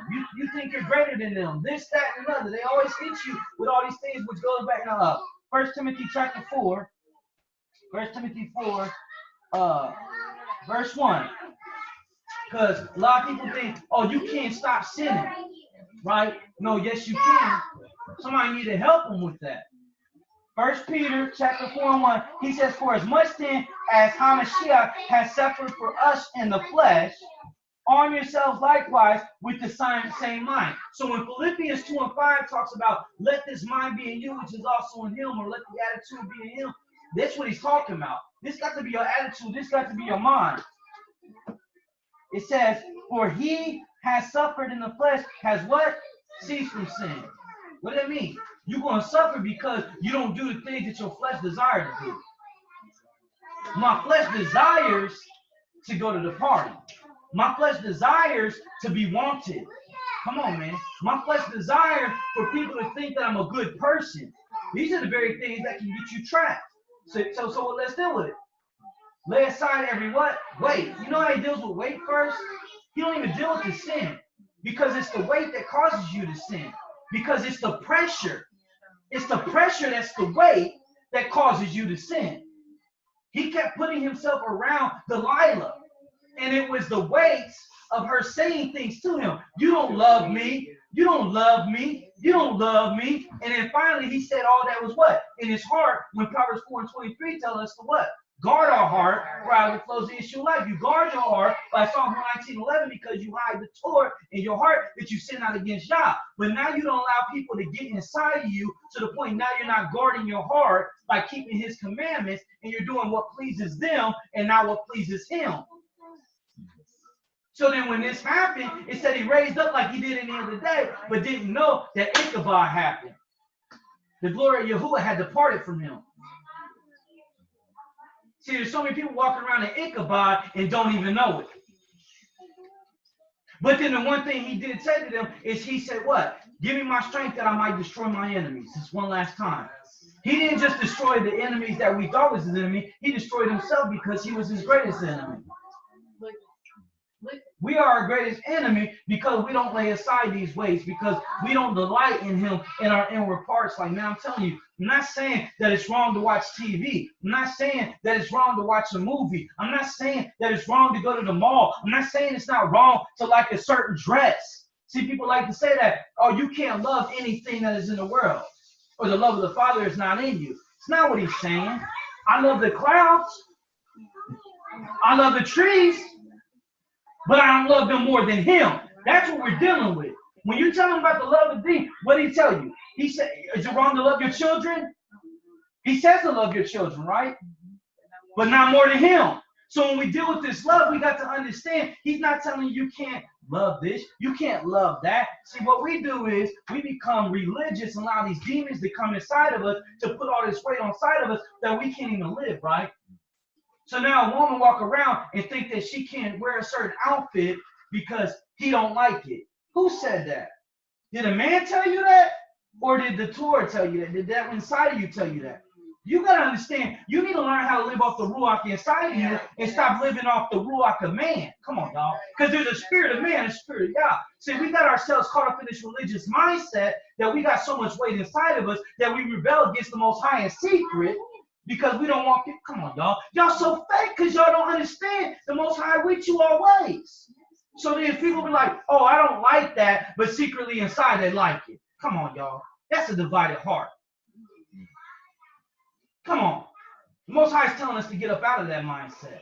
You need to understand how to seek the Most High and ask him if this is okay. Right. If you got that and he thought it was all right, then it was all right. Now, listen, I need to talk to you about this for a moment, so hold on with this. Now, you might have got an outfit or a certain thing that you liked at the time, and you serve the Most High. You love him, right? But what did he do? From glory to glory. I need you to work with me for a moment. He's taking you to the next level. He's not saying it's sin for your sister to still like that. He's saying, I'm taking you to the next level. I need you to understand that there's levels in the kingdom and coming with him. And you got to quit trying to take people up to your level. Quit trying to take people to 12th grade when they're still in 3rd grade. That's what I'm trying to get you to understand. We're killing more people because we don't understand. He's trying to make us in conformance to his image. He's not trying to conform and make people like us. See, so the light gets away from, I'm no longer trying to delight myself in him. I'm delighting myself in mankind. I'm trying to sound smarter than somebody. I'm trying to do better than somebody.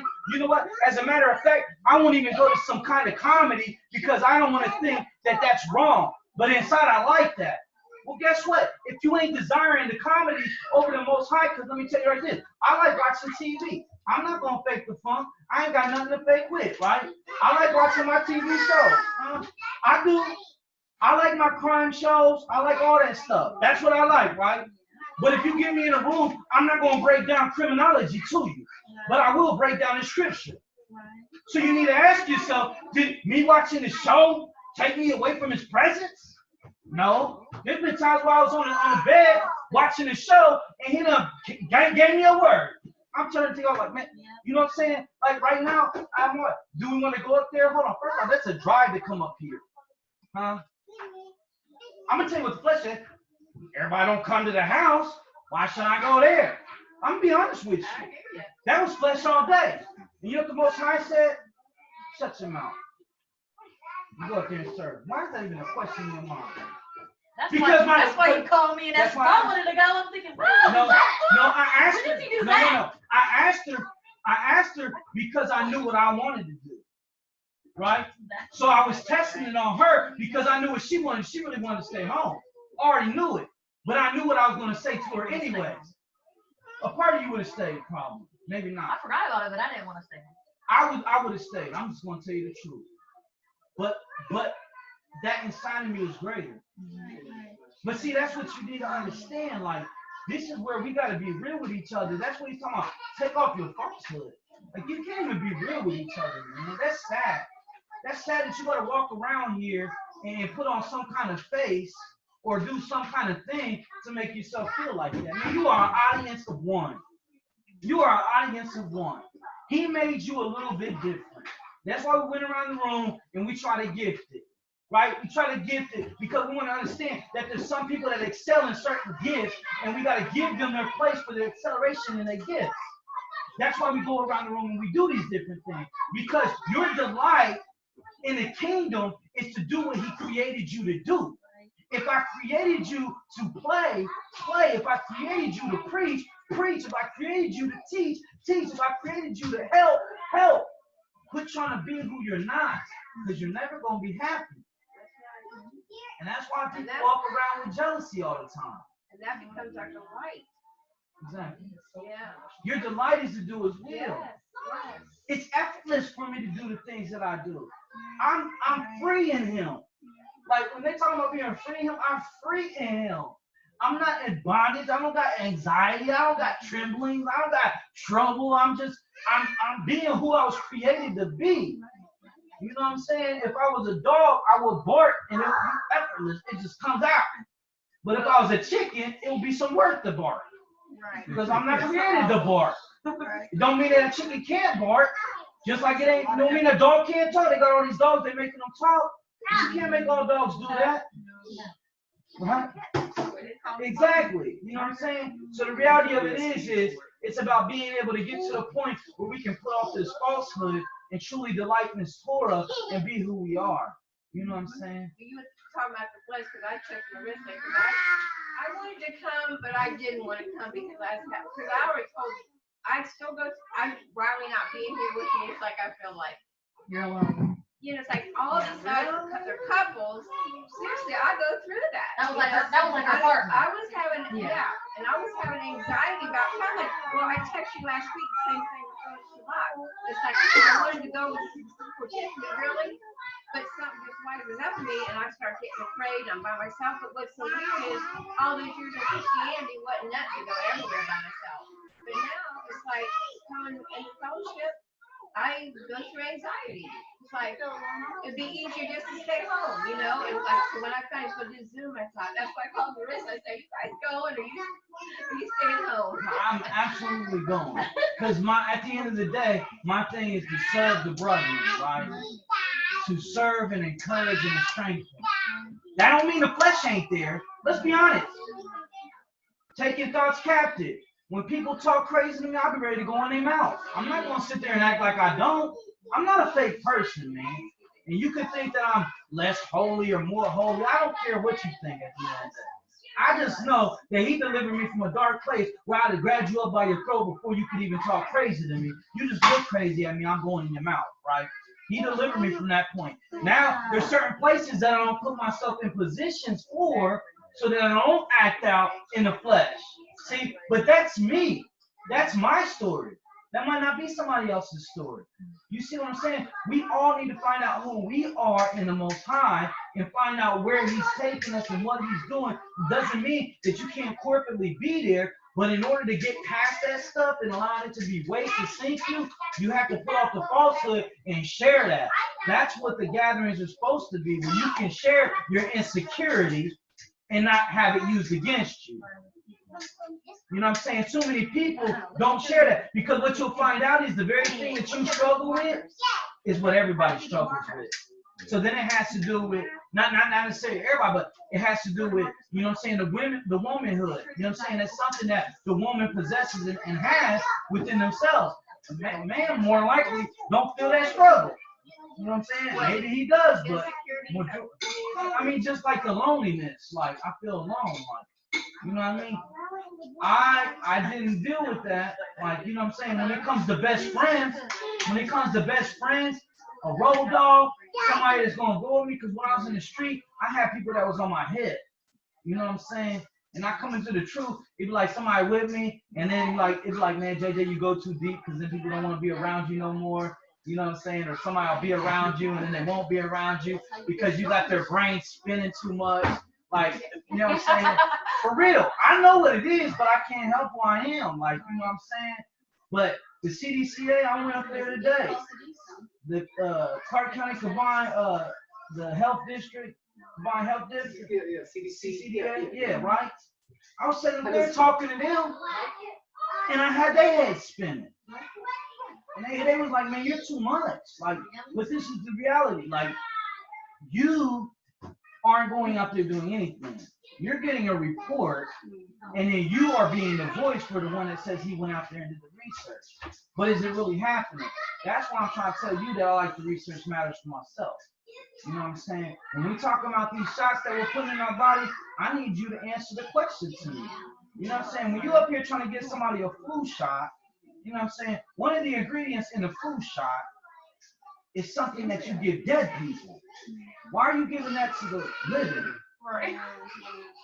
Formaldehyde is not for a living person. That's for a dead body. So read your ingredients. But that's what's wrong with us, is we don't read. You see what I'm saying? We don't read. And the scripture told you in Psalms 1, delight yourself in this. That means you're going to read it. That means you're going to meditate on it day and night. If you on this, that's what he's trying to tell you. If you meditate on this, you're not going to be deceived. I'm trying to tell you that. The only reason you're deceived is because you don't meditate on it. That's why you're tossing to and fro by every winning doctrine, because you don't know the true doctrine. Come on, y'all. Because he's giving us good doctrine, forsaking not my Torah. So whatever the tossing back and forth is, that's why you go from Pentecostal to Baptist to this to that. You don't know what you want to be. You know what I'm saying? Now you just be like, man, I'm just one that follows after the Torah. Like, I'm with the way. Like, I have a title. I'm sorry.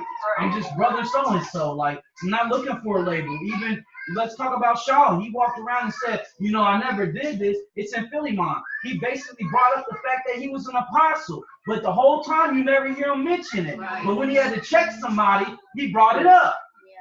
You see where I'm coming from? But we walk around and get mad if people don't call us by our title. And then you want to tell people what your title is. Like, first off, he said, who do you say I am? Yeah. I'd rather walk off of that. Right. I'd rather be a prophet. I don't want to put myself in a box saying this is all I can do.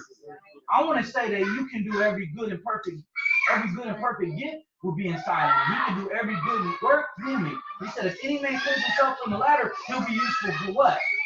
One good work? Some good work? Come on, every good work. So every good work will be prophet, preacher, teacher, whatever he can use you in, he can use you in that capacity. But if you don't believe that, you're automatically shut off to that. See, some people don't believe they received the Ruach because they don't speak in tongues the way they teach you to speak in tongues. But they speak in languages that they don't even know when they're praying. because I don't pray like that. Come on, man. Some people be like, man, when they get in that time where they with him by themselves, they just be flowing.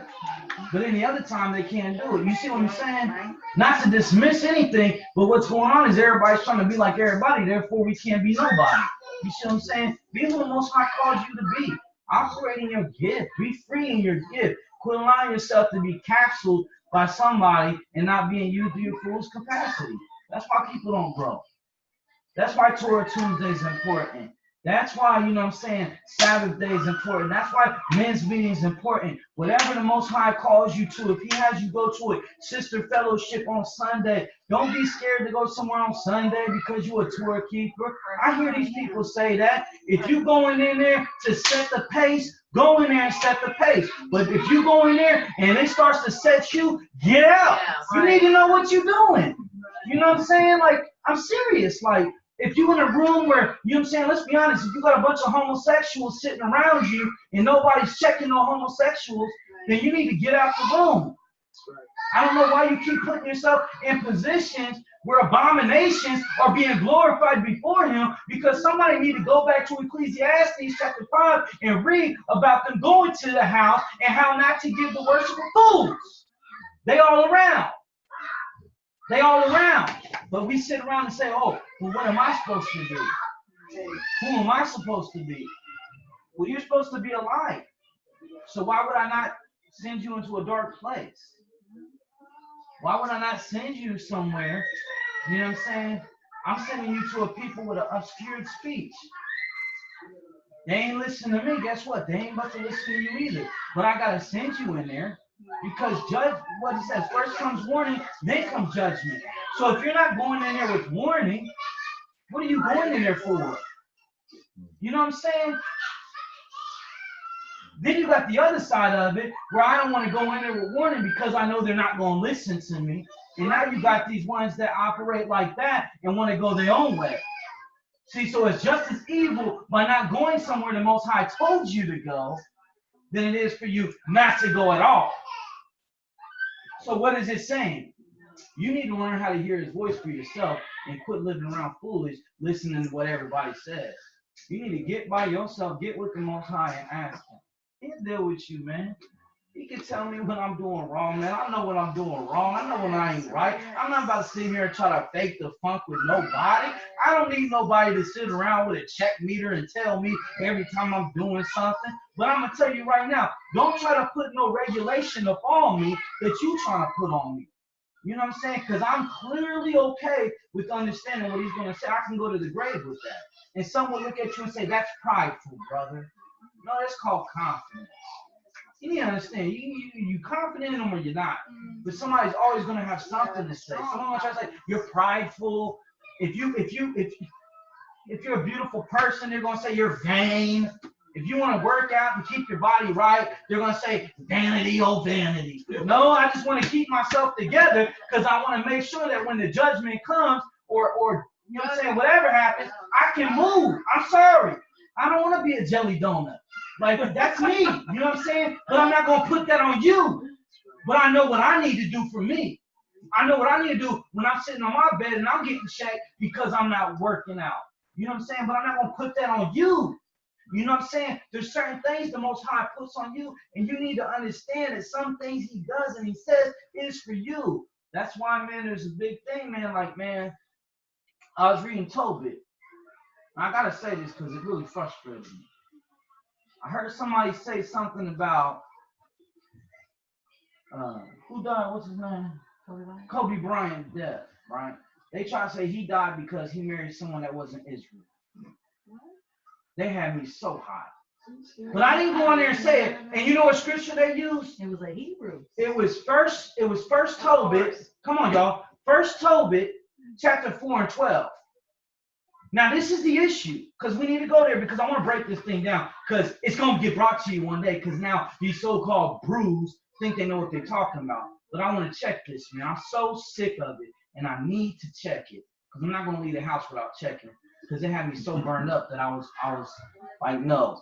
But I ain't going there and say anything, because it was already a cesspool of we agree. So why am I going to go in there and say anything? Y'all believe what y'all want to believe. But we need to go. Somebody go to 1 Tobit 4 and 12. Read it. If you read it just by itself, it's going to sound like something. Huh? Tobit 4 and 12.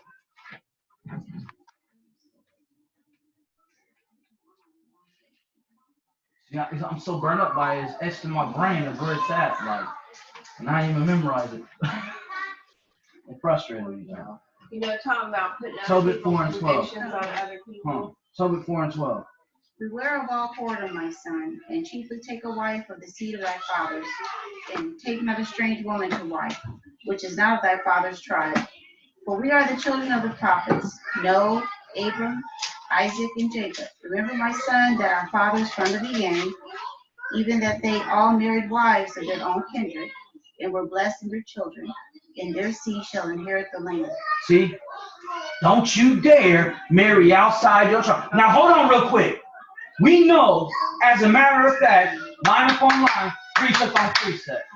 Now, I don't got time to sit down and break this down, but we talking about those who has, first of all, let's deal with it. Salem, okay, who is in the lineage of Yahushua, married who? Rahab. Yeah, Rahab was not. And they had a son named Boaz, who became the kinsman redeemer. Deal with me for a second, please.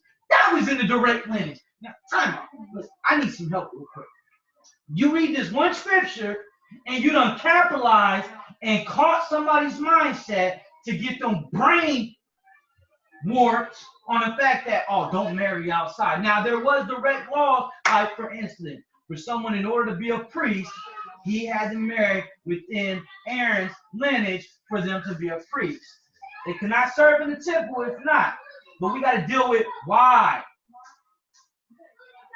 Solomon was told not to do it. But why? Because they would have them serving other powers. So let's go back to Tobit 4 and 12, right? Now let's quit being foolish and go back to verse 1.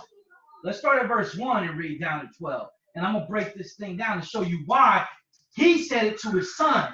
It wasn't a direct call from the Most High. This was a father speaking to his son. Quit with the foolishness. Quit with the foolishness. That's the problem. We take right. Conversation. Start verse 1. Tobit 4, verse 1. In that day, Tobit remembered the money which he had committed to Gabriel and Rages of Media, and said with himself, I have wished for death. Wherefore do I not call for my son Tobias, that I might signify to him of the money before I die? And when he had called him, he said, My son, when I am dead, bury me, and despise not thy mother, but honor her all the days of thy life, and do that which shall please her, and grieve her not. Remember, my son, that she saw many dangers for thee, when thou was in her womb, and when she is dead, bury her by me in one grave. So he's dealing with the mother. The mother seen much evil coming up. She knew some evil was coming up, right? She's talking to the son. This father is talking to the son, right? Keep going. My son, be mindful of Yahuah, thy Elohim, all thy days, and let not the will be set to sin, or to transgress his commandments. Do uprightly all thy life long, and follow not the ways of unrighteousness. Wert thou deal truly, thy doings shall prosperously succeed to thee, and to all them that live justly. Give alms of thy substance, and when thou givest alms, let not thy eye be envious, neither turn thy face from any poor, and the face of Elohim shall not be turned away from thee. Wow. If thou have abundance, give alms accordingly. If thou have but a little, be not afraid to give according to thy little. For thou layest up a good treasure for thyself against the day of necessity. Because the alms do deliver from death, and suffer not to come into darkness. For alms is a good gift, and to all that give it in the sight of the Most High. Beware of all whoredom, my son, and chiefly take a wife of thy seed of thy fathers, and take not a strange woman. Okay, so right here, you see the father talking to the son. So the father has experienced something, and this is why he's talking to the son. This is why it's important for us to know the whole text. He told the prophet to eat the what? Whole scroll. Right. Quit partial scrolling me. Yeah. Okay, now let's go to chapter 1. Let's find out what was going on in Tobit's time. I need to figure out what was happening, right? before I start judging the matter. Verse 1. The book of the words of Tobit, son of... The book of the what? The book of the words of Tobit. These are the words of Tobit. These are not the words of Yahuah. Man, let me deal with you for a second. Quit coming at me like this is law. This is just history. Right? Let's deal with it. Keep going. Keep going.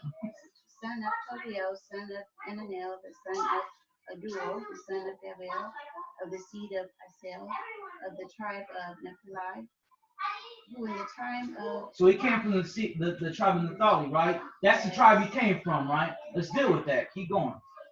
Who in the time of Elisha, king of the Assyrians, who led captive out of Thisbe.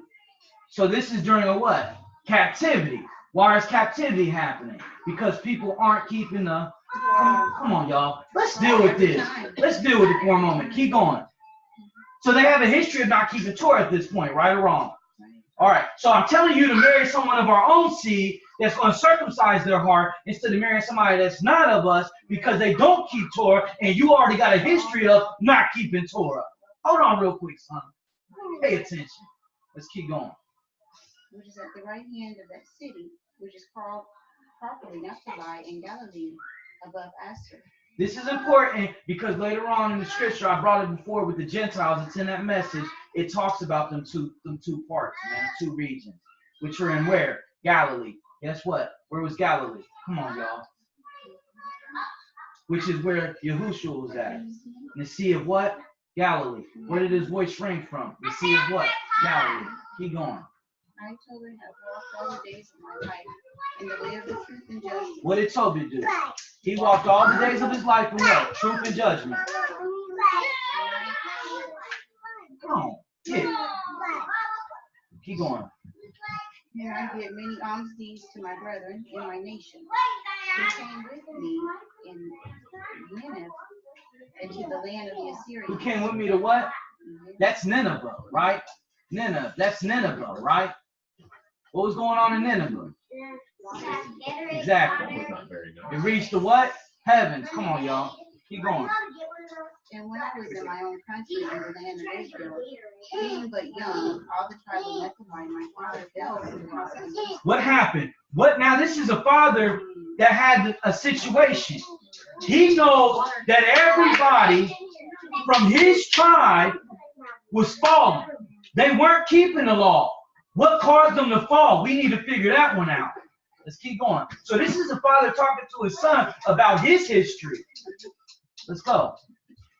My father fell from the house of Jerusalem. They miss it. They miss it. Keep going. It was chosen all the tribes of Israel that all the tribes should sacrifice there, where the temple of the habitation of the Most High was consecrated and built for all ages. And all the tribes which together revolted, and the house of my father Naphtali sacrificed unto the head of Baal. So that what happened? His people started sacrificing the Baal. Keep going. But I alone went often to Jerusalem at the feast, as it was ordained to all the people of Israel by an everlasting decree, having the first fruits and tenths of increase, and that which was first shorn, and them gave I at the altar to the priest. Where was the tithe ordained for? It tells you right there. That's law. So you got to be able to take law out of what somebody's just telling you. Keep going. And them gave I at the altar to the priest, the children of Aaron. The what? The children of Aaron. Verse 7. The first 10th part of all increase. That's that time. He's letting you know this is law. So you got to be able to what? Let's go back to 2 Timothy 2:15. Study to what? Show thyself approved to be a workman in the what? Rightfully divide the word of truth. There's certain things that are written in here that were just people saying. Like when it says, I shall say, not Yahuah. You got to be able to divide that, y'all. This is Tobit saying, not Yahuah. But in there's some stuff that Yahuah said. Now, I'm just telling you this because Tobit's telling his son, come on, y'all. This is his story. Come on, this is dialect. Come on, y'all. Keep going. The first 10th part of all increase I gave to the sons of Aaron, who ministered at Jerusalem. Another 10th part I sold away and went and spent it every year at Jerusalem. And the third I gave unto them to whom it was meet as Deborah, my father's mother, had commanded me, because I was left an orphan by my father. Right there. I was left a what? Orphan by my father. Now the history was when Israel married outside of their own people, they had to divorce them, and them children would be orphans because they married them, and the wives were trying to turn their eyes to other powers. Man, let's deal with it. So he's dealing with, man, I have a bad report with marrying outside of my people. So he's just letting his son know I'm gay. I'm gonna break this down, y'all. I'm not making this up, y'all. These people, man, so foolish, they don't want to go through the whole script. We got time, so we're going to pull this whole thing out. I'm not about to sit here and give you a scripture and send you home. We're going to eat the whole scroll. Keep going. Furthermore, when I was coming the age of man, I married Anna of my own kindred. I did what? I married Anna of my own kindred. Come on, y'all. And the Torah begat Elias. And that's how I got you, son. And when we were carried away captive in Nineveh, all my brethren, those that were of my kindred, did eat the bread of the Gentiles. They was eating what the Gentiles ate. They weren't keeping Torah. They weren't eating the dietary law no more. They started becoming like the other nations, the Goyim. Look what happens. But I kept myself from eating. But I ain't eat it. Keep going. Because I remember Elohim with all my heart. Ooh. And the Most High gave me grace and favor before in the measure, so that I was his co-warrior. And I went to Media and left in trust with Gabel, the brother of Babras at Ragas, in the city of Media, 10 talents of silver. Now when Enemezer was dead, Sennacherib, his son, reigned in his stead, whose estate was troubled, that I could not go into Media. In the time of Enemezer, I gave many alms to my brethren, and gave myself bread to the hungry. And gave my bread to the hungry. And my brothers to the naked. You see what's going on? My foes to the naked. And if I saw any of my nation dead, or cast about the walls of Nineveh, I buried them. There it is. You see what's going on? He's letting his son know his story. This is his dialogue of my story. And the king of Sennacherib is slain. And when he was coming, fled from the gift, I buried them privily, for in his wrath he killed many, but the bodies were not found when they were sought for of the king. And when one of the Ninevites went in and complained of me to the king, that I buried them, and I hid myself, understanding that I was sought for to be put to death, I withdrew myself for fear. Oh, time out. You was fearing? You ain't right. Come on. You see how silly this sound? He does not give us a spirit of fear, but first off, I'm not fake, bro. He's telling his son, look, I was scared. What happened with the prophet? I mean, can we be honest? But we don't walk in fear. You see the difference? Doesn't mean you'll never have fear come upon you. Quit being fake. Keep going. Then all my goods were forcibly taken away, neither was there anything left me beside my wife Anna and my son Tobias. And there passed not 55 days between two of his sons killed him. And they fled into the mountains of Ararat and So the king's sons killed him. Sacridanus, his son, reigned in his stead, who appointed over his father's accounts and over all his affairs.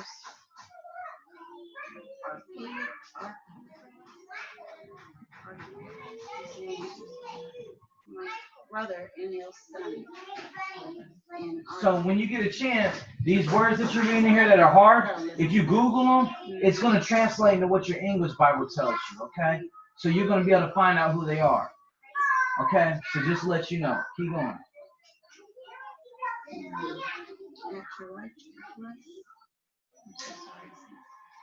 Entreating for me to return to Nineveh. Now, was cupbearer and keeper. Who was that? Was that Zechariah, y'all? No, Who is that? Who's the signet ring? Who's the cupbearer in the scripture? He said, I'll give you a signet ring. You see that? Yes. Just kind of stuff that you catch on to. Well, let's keep going. But then you go back and find out, you'll find out who he's talking about. Keep going. Was cupbearer, the keeper of the city, and steward and overseer of accounts, and Sardonius. Who is that? It was when Joseph was in prison. No. We'll do it later. Okay, I just want you to understand that them are the kind of things you pick up on. Right. He tells them that you are my signet ring. No, we'll deal with it later. You see what I'm saying? You see where your brain's going? But if you go back and you read it, you're going to find out who these people are. So again, keep going.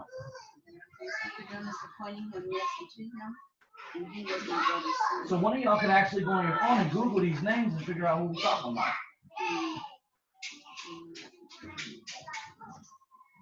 Verse 2. Now when I was come home again, and my wife Linda was restored unto me with my son Tobias, in the feast of Pentecost, which is the holy feast of 7 weeks, there was a great dinner prepared for me, and that which I sat down to eat. And when I saw abundance of meat, I said to my son, go and bring what poor man soever thou shalt find of thy brethren, who was mindful of Yahuah, and lo, I tarry for thee. But he came again and said, Father, one of our nation is strangled and is cast out in the marketplace. Then before I had tasted of any meat, I started up and took him up into a room until the going down of the sun. Then I returned and washed myself and ate my meat in heaviness, remembering the prophecy of Amos, as he said, your feet shall be turned into mourning, and all your mirth into lamentation. Therefore I wept, and after going down to the sun, I went and made a grave and buried him. But my neighbors mocked me and said, this man is not yet afraid to be put to death for this matter. He fled away, and yet lo, he buried the dead again. The same night also I returned from the burial and stood by the wall of my courtyard, being polluted, and my face was uncovered. And I knew not that there were sparrows in the wall. And my eyes being open, sparrows bleated, warm down into my eyes, and a whiteness came into my eyes. And I went to the physicians, but they helped me not. Moreover,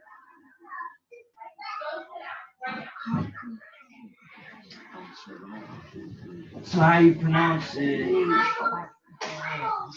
is Akakaras.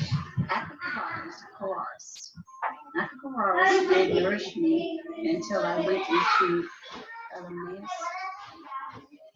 And my wife Anna did take women's work to do. And when she had sent them home to the owners, they paid her wages and gave also besides a kid. And when it was in my house and began to cry, I said unto her, for whence is this kid? Is it stolen? Render it to the owners, for it is not lawful to eat anything that is stolen. But she replied, it was given me a gift more than the wages. Howbeit I did not believe her, but bade her render it to the owners. And I was abashed of her. But she replied upon me, where are thy alms and thy righteous deeds? Behold, thou and all thy works are known. Then I being grieved did weep, and in my sorrow prayed, saying, O Yahuah, thou art just, and all thy works and all thy ways are mercy and truth. And thou doest truly and justly forever. Remember me, and look on me, punish me not for my sins and ignorances, and the sins of my fathers, whom have sinned before thee. For they obeyed not the commandments, wherefore thou hast delivered us for spoil, and into captivity, and into death, and for a proverb of approach to the nations among whom we are dispersed. And now thy judgments are many and true. Judge me according to my sins and my fathers, because we have not kept the commandments. Okay, so let's deal with this. What happened to them? They was in captivity, right? Because they did not keep the law, statutes, and commandments. In captivity, they was taken by the Assyrians, right? And they were put into a land where? Nineveh. See, if you look up that word Nineveh, that's Nineveh, right? So then you understand that in Nineveh, did he raise Tobit up to be a prophet to the people? I need you to work with me for a moment. Who do you raise up? Jonah, right? So why did you not raise up Tobit? You see what I'm saying? But what was going on while they was in there? They was eating the bread of the Gentiles. Meaning what? They were eating, marrying, and giving into marriage. But they weren't keeping his command. What happened was the Most High knew when they was in there, what were they worshiping? Other gods and goddesses. Let's be honest. So the Most High, what happened with Tobit is, Tobit chose not to do that. Tobit seen his whole people falter because of this. What's history tell us? So what do most people do? They base their relationships that they've had and they transfer that to their kids. And their kids live their relationship. This is what I Can I ask you this? Is it your job? Can I just say this? Is it your job to transfer your life history to your child? Or is it your job to transfer Torah to your child? Not my life experience. Do you want to know that Tobit is the one, if I believe right, is Tobit not the one where they try to say is witchcraft in there? Yeah, with the gold. But let's deal with it, right? But it wasn't. But do you see what I'm Yeah, saying? we didn't know. Well, first off, you get a lot of people to shut off of that book because of that. Now you got other people trying to bastardize that book by telling you that you couldn't marry outside of your people. When he clearly told them that there were strangers that were in the land, that whoever they were with, that's who they would be with. You see what I'm saying? That's all I'm saying, man. People always taking the scriptures and they're trying to twist it for an agenda, and they're not telling you the whole book. But if you took that one scripture by itself, it sounds like that. You see where I'm coming from? So be careful with that, because that's what they're going to walk around with, and they're going to throw that scripture at you and say it, but now you know the story. Now you can go with the backdrop of the story. Now, first off, they was in captivity because they weren't keeping Torah. Then they was in captivity with the Assyrians. Then they went into Nineveh. And in Nineveh, they were eating the bread of the Gentiles, so they're going to the other nations, and they were marrying into them other nations. And then what ended up happening? They didn't return back to the Most High. What happened in Nineveh? It became, exactly. But what did he say about Nineveh? What did he tell Jonah about Nineveh? About his people in there. That they wouldn't listen. That them was my people. Yeah. You want to destroy them. He said they were. Huh? The caterpillar came, or the worm came up there and ate the little thing that was over blocking his little bald head from the sun, right? And then he was talking about, you won't be mad about that. You didn't tend to that. You didn't do none of that. But them was my people that was in there, and you was ready for them all to be destroyed. What was Tobit saying? I never did anything wrong. I never broke the law. I kept the law. I was righteous. I gave bread to my kin. I did this. I did that. And he was telling his son that. So he's telling his son, marry people of your own people, because that's what I did. And you'll be all right. Which there's nothing wrong with saying that, but you can't put that as law. Right. That's what I'm getting at. Quit making stuff law that's not law. That's all I'm trying to get people to understand. I'm not saying you can't say it, but don't make it law. Don't sit up there and tell people that Kobe Bryant died because his wife was in Israel, according to the flesh. She was from another nation. Huh? She was from another nation. Mexican. No, she wasn't Mexican. When they called her Mamacita, they spoke she spoke Spanish. I thought, wow. But she was. She could have been like, she looked. She could have been a Honduras She was like, anywhere. Yeah, I think it was Honduras. That's what it was. It was Honduras. Something, Yeah, it was Honduras. That's what it was. But do you get what I'm saying? I'm just saying, like, but that's what people are out here doing. And it's not causing life to throwing anybody. up his rape accusation. That was from 2003. We need to be honest about the whole Now thing. everybody knows. It's like We need to be honest about the whole thing, though, right? But that's what I'm saying. People are very studious about a man's life, but they can't be studious about the life that we should know about, and that's Yahushua, right? You can sit up here and give me stats, facts, and everything about a man, but you can't give me stats, facts, and about the Most High. There's a problem. You can't sit up here and ramble off scripture after scripture after scripture. Come on, oh, that's your calling, that's your anointing. No, that means that person studied that, right?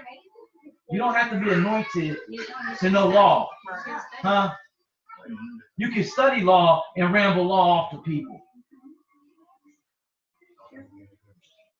You don't have to be anointed to know another language. You can be anointed and know another language, but you can study another language and learn another language. I do want to ask something. Now, isn't it in Torah somewhere where he did tell him he told him not to marry people from other nations? Who? Well, in First Kings, I think. Yeah, go to it and read the whole thing. But it also goes back to. So it's Levi's. No, don't do that. That ain't who he's talking to. Don't do that. But I want you to get to why. Because it has to do with Solomon.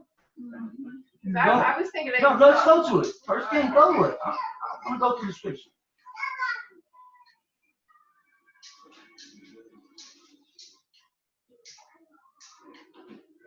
Because he tells him why not to do it. Exactly.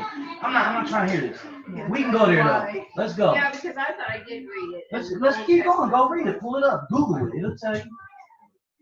Was it 13, 14? No, she's bringing the scripture up. That's what I'm trying to tell you that, you know what I mean? I do this with these guys all the time.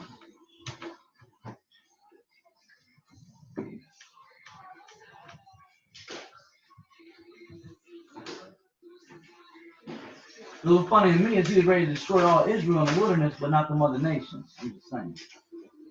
Tell me that. You dropping the buckets. You spittles. I can't stand it. Some bastardized the scriptures somewhere. And this is the one that was, when I first came into the truth, that they brought to me, was that Deuteronomy 7:3. Okay, let's go there. Start at verse 1.